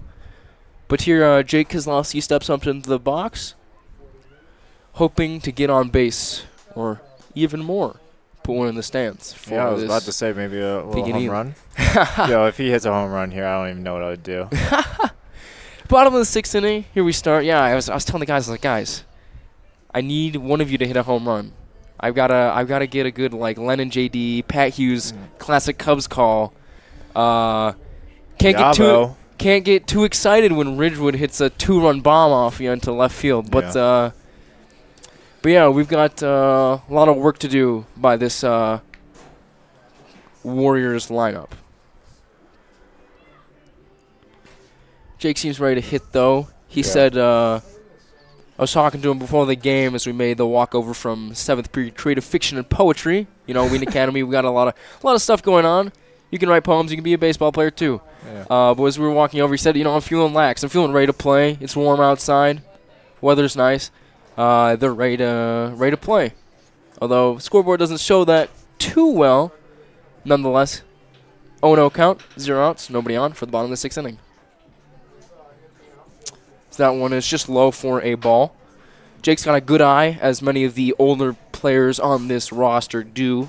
He, Peyton Sowell, and Sean Reed have had Peyton Sowell and Sean Reed have had some good at bats today. They're the only guys with hits, as Jake takes that one high for a strike. But yeah, 2 seniors with the 3 hits for the Warriors tonight. Jake Kozlowski hoping to get his name out there a little bit, as he had a big game on Tuesday. Ooh, just fouled that one off of his right foot. Ankle. Yeah, seems to be his ankle. As he just walks that one, that's got a sting as he takes a trot around. Those are the worst. Those indeed. A lot of guys have those ankle protectors on in the majors. But Jake's not wearing one, so that one stings. That one hurts a little bit. But nonetheless, gets back into the box. He's got a 1-2 count to work with. He's got some runs to score, so can't let a little ding on the ankle affect you too much. Fire to the fuel of the home run? Question mark? Something like that. Maybe he can get something going as he instead gets a little foul tip on that one as he walks around. You know, his ankle probably still feeling that one. Wasn't sure if he swung and a miss on that, but doesn't seem to want to take his time on this. Just gets right back in there. Yeah, he's ready to pitch. He's ready to go. 1-2 count. Catcher sets up outside. Little slow roller to the shortstop, makes the glove, and Jake with his little ankle tweak can't run very fast to first base, and that's an easier play for the Ridgewood defense. So we have 1 out, nobody on, as Jake grounds out for his first attempt at the inning, or the Warriors' first attempt at the inning, I should say. Here we have J.D. Reno. He is 0 for 1 on the night with a strikeout looking, although he has been hit by a pitch as well. J.D. started out as the designated hitter, but is now playing in left field as he has been taking over that spot as a new pitcher came in.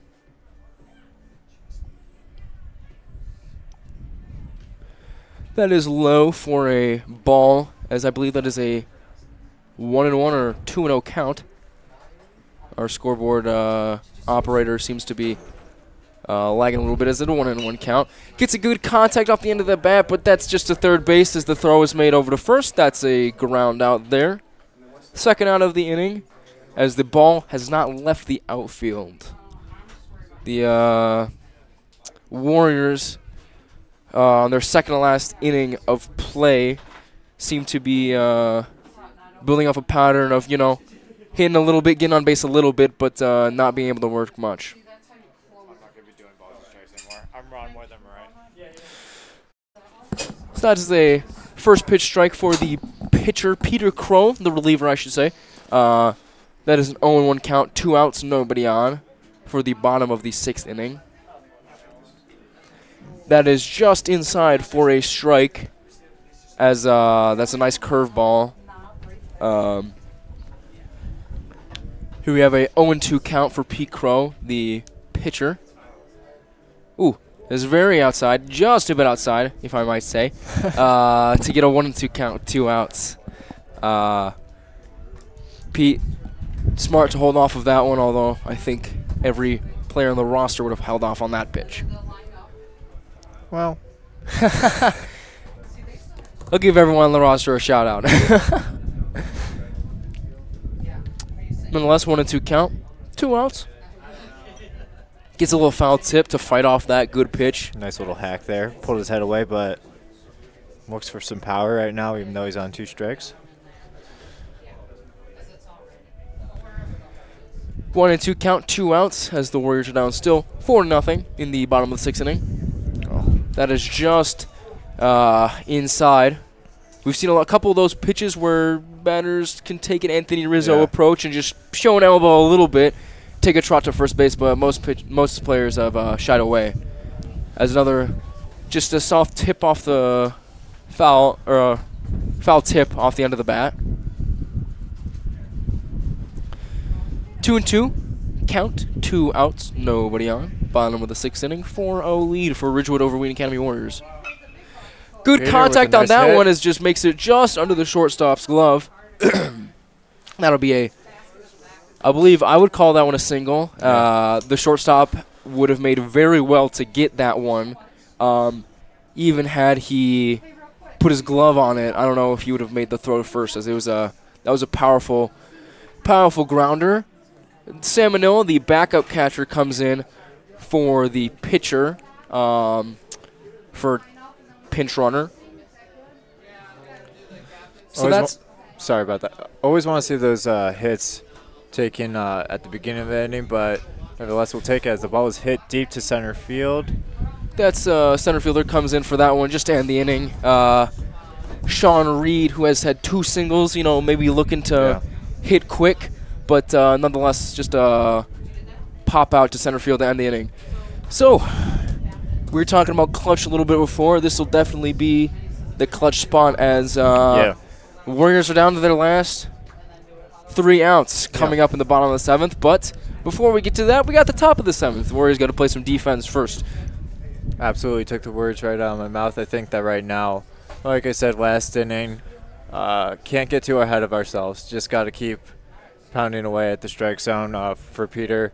He's done an incredible job coming in, giving up no runs, just maybe a hit or two.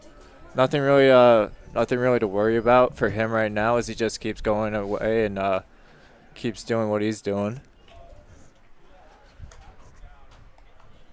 So here we have Wheaton Academy. Like we were saying before, Pete Crow is coming out for his 4th inning of work.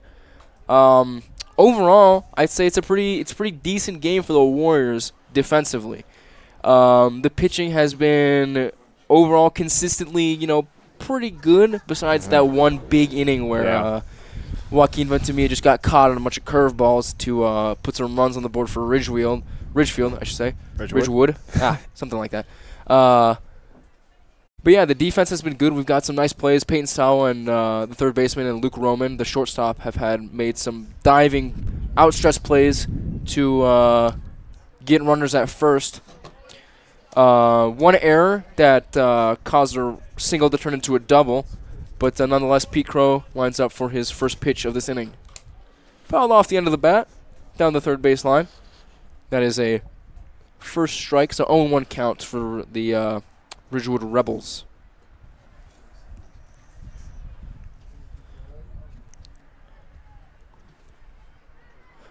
But Pete Crow, like we were saying before, he hasn't given up a hit yet, so he's got some work, and he's walked 2 so far, I believe. Nice pitch right there. Trying to get ahead in the strike zone right now. Definitely. He just gets just inside of the zone, so an 0-2 count. Worked himself a good one here. Hopefully he can dispose of the batter on 3 pitches. He does just that, but the ball gets away from Cortez. He still gets it, throws to first. So that's a 3 pitches, 3 strikes. Yeah. So that's a first out of the inning. That's his 4th strikeout, like we were saying before. He's got hot stuff that can dispose of batters quickly. So here's the 2nd of the inning. Peter's doing exactly what you would hope for him to do in this situation right now, as Ridgewood hasn't proven that they've been able to hit off of him, so just attacking the zone. Another little bunt. Not really sure if that's actually to get on or just to get into the head of the pitcher. Yeah, it seems that one of those moments. Yeah, it seems that showing bunt has been a little haphazard. We saw one with 2 outs. Yeah. Just trying to throw him off a little bit. That one gets away from Cortez, though. Good contact off the end of the bat, though. That goes for the left fielder. He cannot make the sliding catch. J.D. Reno picks it up, rifles to second base, though, as the a single off of an error turns into a double. So that looks to be the 2nd error of the game for the Warriors. That'll turn into the second base runner, 1 out. So what happened there is J.D. Reno converged off of that pop up to left field. He made a sliding attempt, but could not make the catch. He would have done very well to make that play. As the ball is rifled into left field, that'll get under the glove of the left fielder, down for a single, RBI single. So that's their 6th. That is the Ridgewood Rebels. That's their 6th hit of the night. So the stat sheet will not attribute an error to J.D. Reno. That might have been a bit harsh to call it an error, I suppose. But nonetheless, that's an RBI single. 5-0 Ridgewood.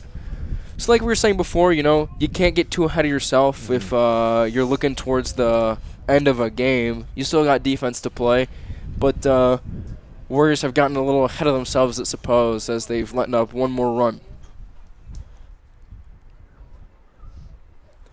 Pete Crow lines up for the pitch. Low and outside for first ball on the left fielder turn reliever for Ridgewood. So it's a 1-0 count, 1 out, man on first off of that RBI single we had just previously talked about.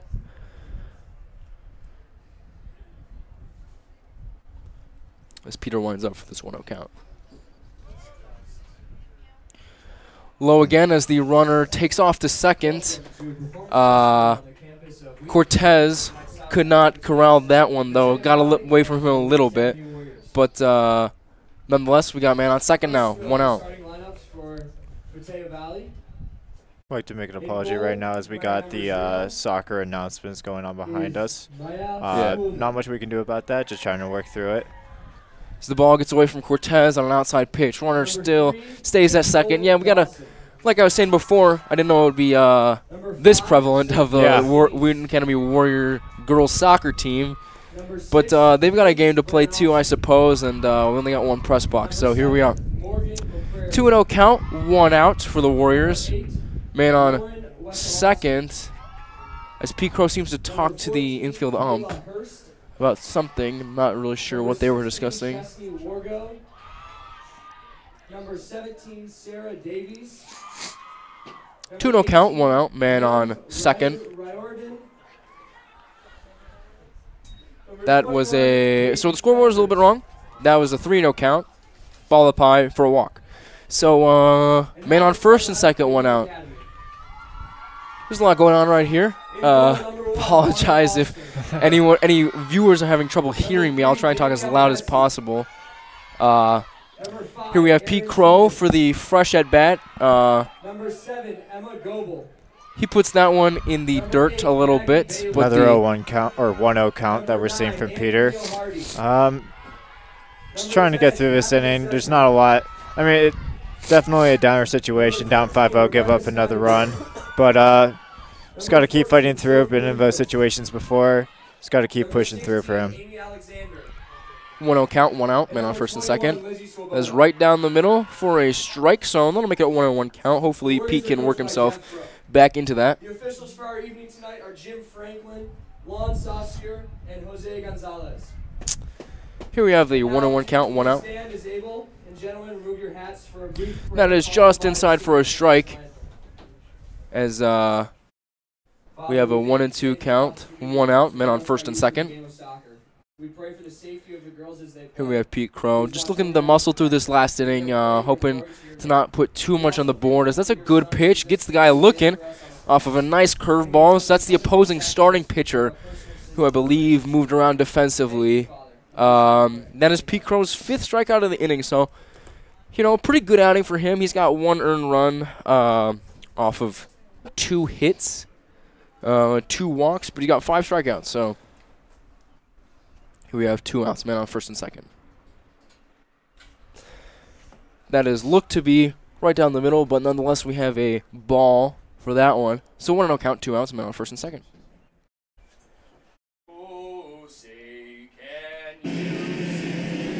Ooh. Not really sure what's going on with the soccer team, but national anthem.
Oh, say can you see as we have a full count. Sorry, we just paused the mics real quick as the our national anthem was playing for the soccer girls game as they were just kicking off. So it's a full count, 2 out, men on first and second. The runner's going, and that is a walk off of a couple pitches. So bases loaded, 2 outs as the Warriors look to just get through this inning. They still have 3 more outs that they can bat, but they still... so there's 2 outs, man. Bases loaded. There's a lot going on. I apologize if any viewers are a little confused as to what's happening. As that's a good pitch by Pete Crow, just inside for a strike. Girls got to play some soccer, so I guess we're gonna take a little break from the a little bit of an audio. One, yeah. Something like that. That's up high for a ball, so 1-1 count. We do not have a live stream of the girls' game that is happening right now, but we will in the future of some girls' soccer games, so maybe you can tune in for that. Not sure when those dates are, as the swing and a miss by the Ridgewood batter. But yeah, we have a lot of opportunities. I think the Mr. Waugh competition this Saturday is happening. That'll be live streamed. I will not be commentating that. Sorry if anyone was hoping for that. But yeah, we got a Mr. Waugh competition, a bunch of senior boys putting in their acts, kind of like a talent show. That'll be live streamed. You can tune in to watch that this Saturday night. But back to baseball. We got a 1-2 count, 2 out, bases loaded for Ridgewood, top of the 7th. That one's just on the hands, high and inside for a ball. So full 2-2 count, 2 outs.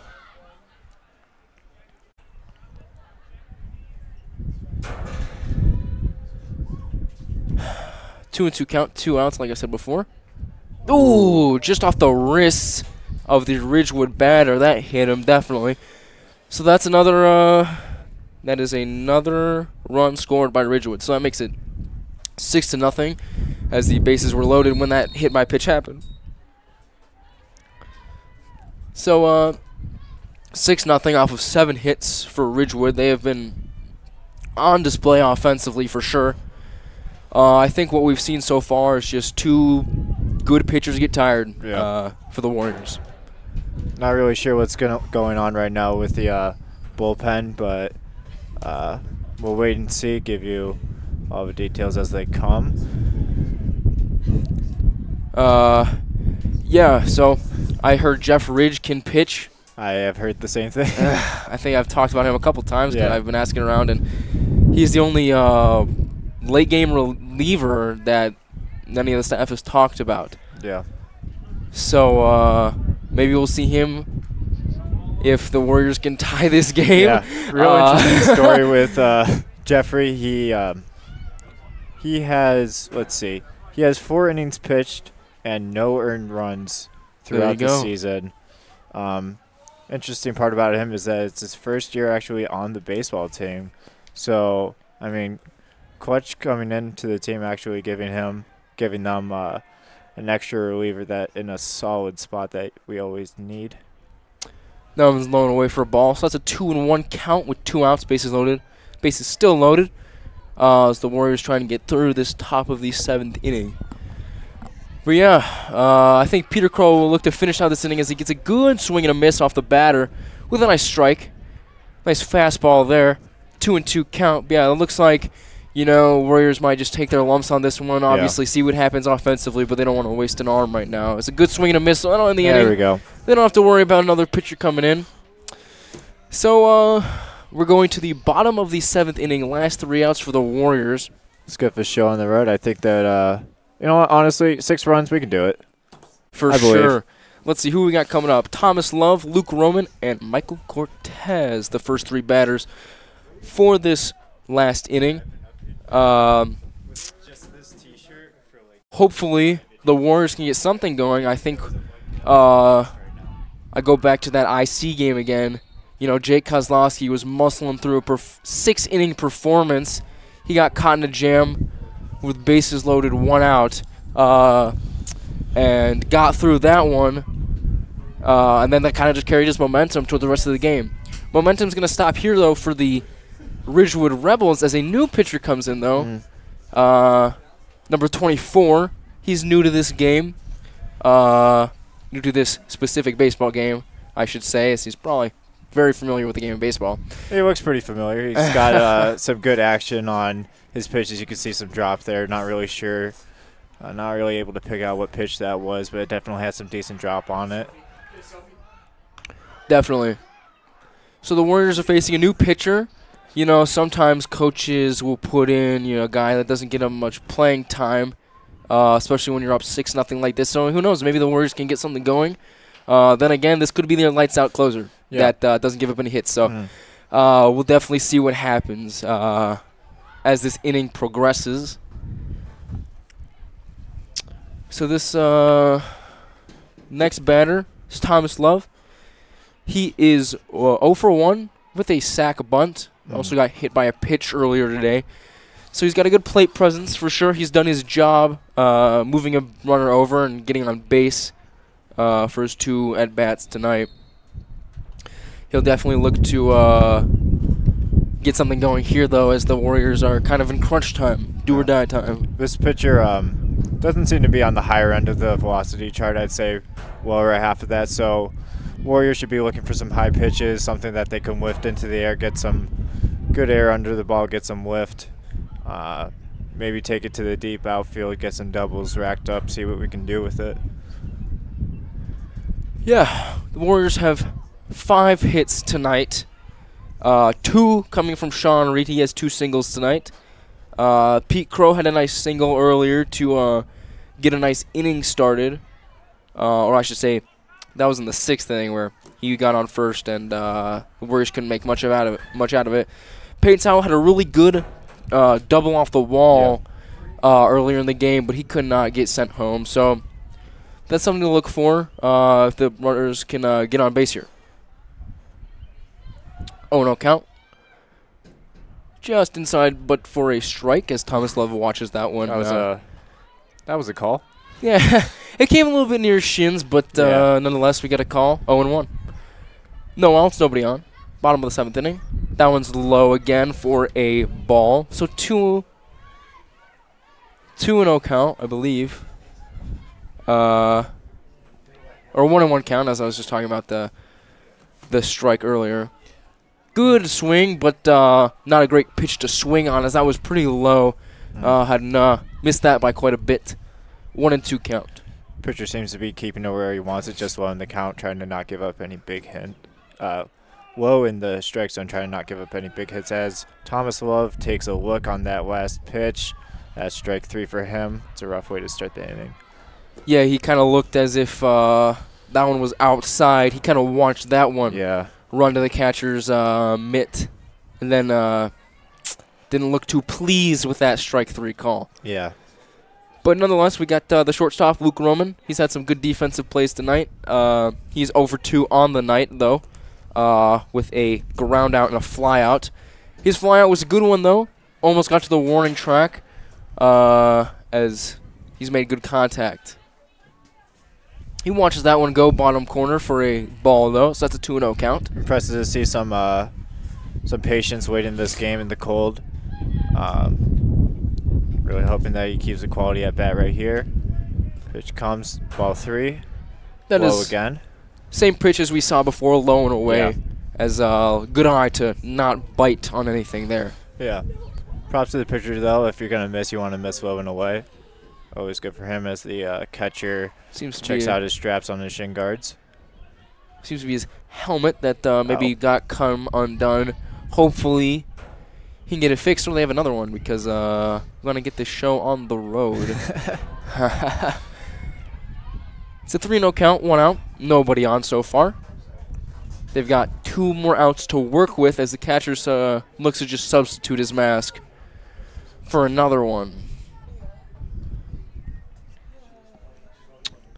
So here we have new mask, same batter, Thomas Love, the center fielder. He 1 for 2 on the night, like I said before. He was excited today to get to hit for himself. Oh, I'm sorry. Yeah, it's Shane.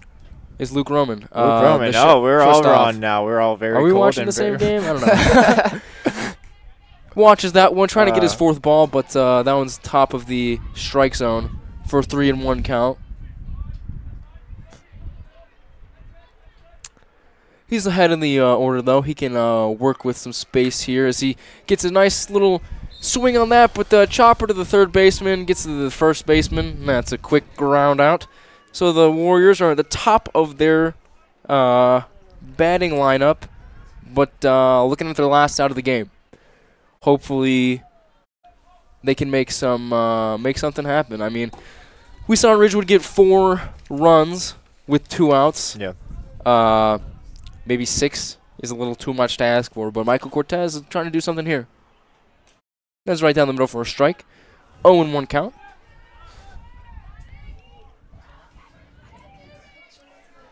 It's a very frustrating game offensively for the Warriors as they just really never been able to get going, and when they have, they've just kind of stalled out. Yeah, we in have an inning.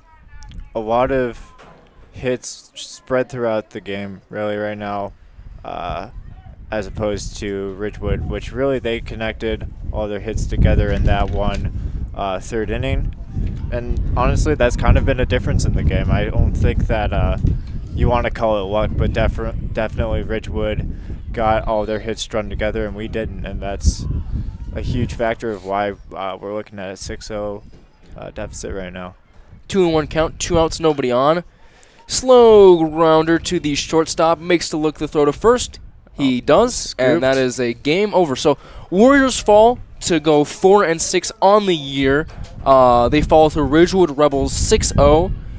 Ridgewood with 6 runs, 7 hits, no errors. Warriors with 0 runs, 5 hits, and 1 error. So we kind of talked about it earlier. It's just been a rough game offensively. I think the biggest thing to talk about is they faced a good pitcher Yeah. who had really good pitches and was getting a lot of strikeouts. And then when they could break down that pitcher and get some guys on the board, they couldn't get him home. Yeah, that was a really unfortunate situation for us. Just didn't come up in the clutch moments, which is always a disappointing factor. Feel bad for the guys right now as they know that they were close into this game, even though the scoreboard wouldn't really show it. We didn't play terribly this game. We just had a few unlucky spots, I guess you could say. But nevertheless, they're going to come back out on Saturday, play their hearts out, try their best to bring the W back home. Yeah, so like you said, we believe we have a doubleheader this Saturday. Although they were saying there might be some rain, so we're not sure if that's happening.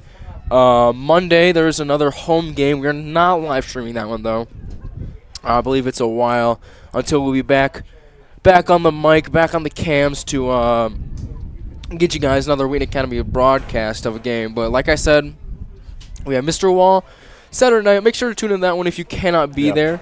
But if you can be there, you know, it's I believe it's $10 for a ticket. It goes to a great cause for some kids in the DR. Missions fun there. But yeah, back to baseball. Just a rough game for the Warriors. Defense was good. Offense wasn't great. Pitching was subpar, I guess you might add, at some spots. But overall, consistently okay, I guess I would add. Yeah. But yeah, thanks for tuning in with us on this nicer April day, although it's getting really windy right now. Looking to wrap up this broadcast. But yeah, thanks for tuning in with us. We hope to see you sometime soon. I'm Marshall, your play-by-play commentator. I'm John, your color commentator. Thanks, guys.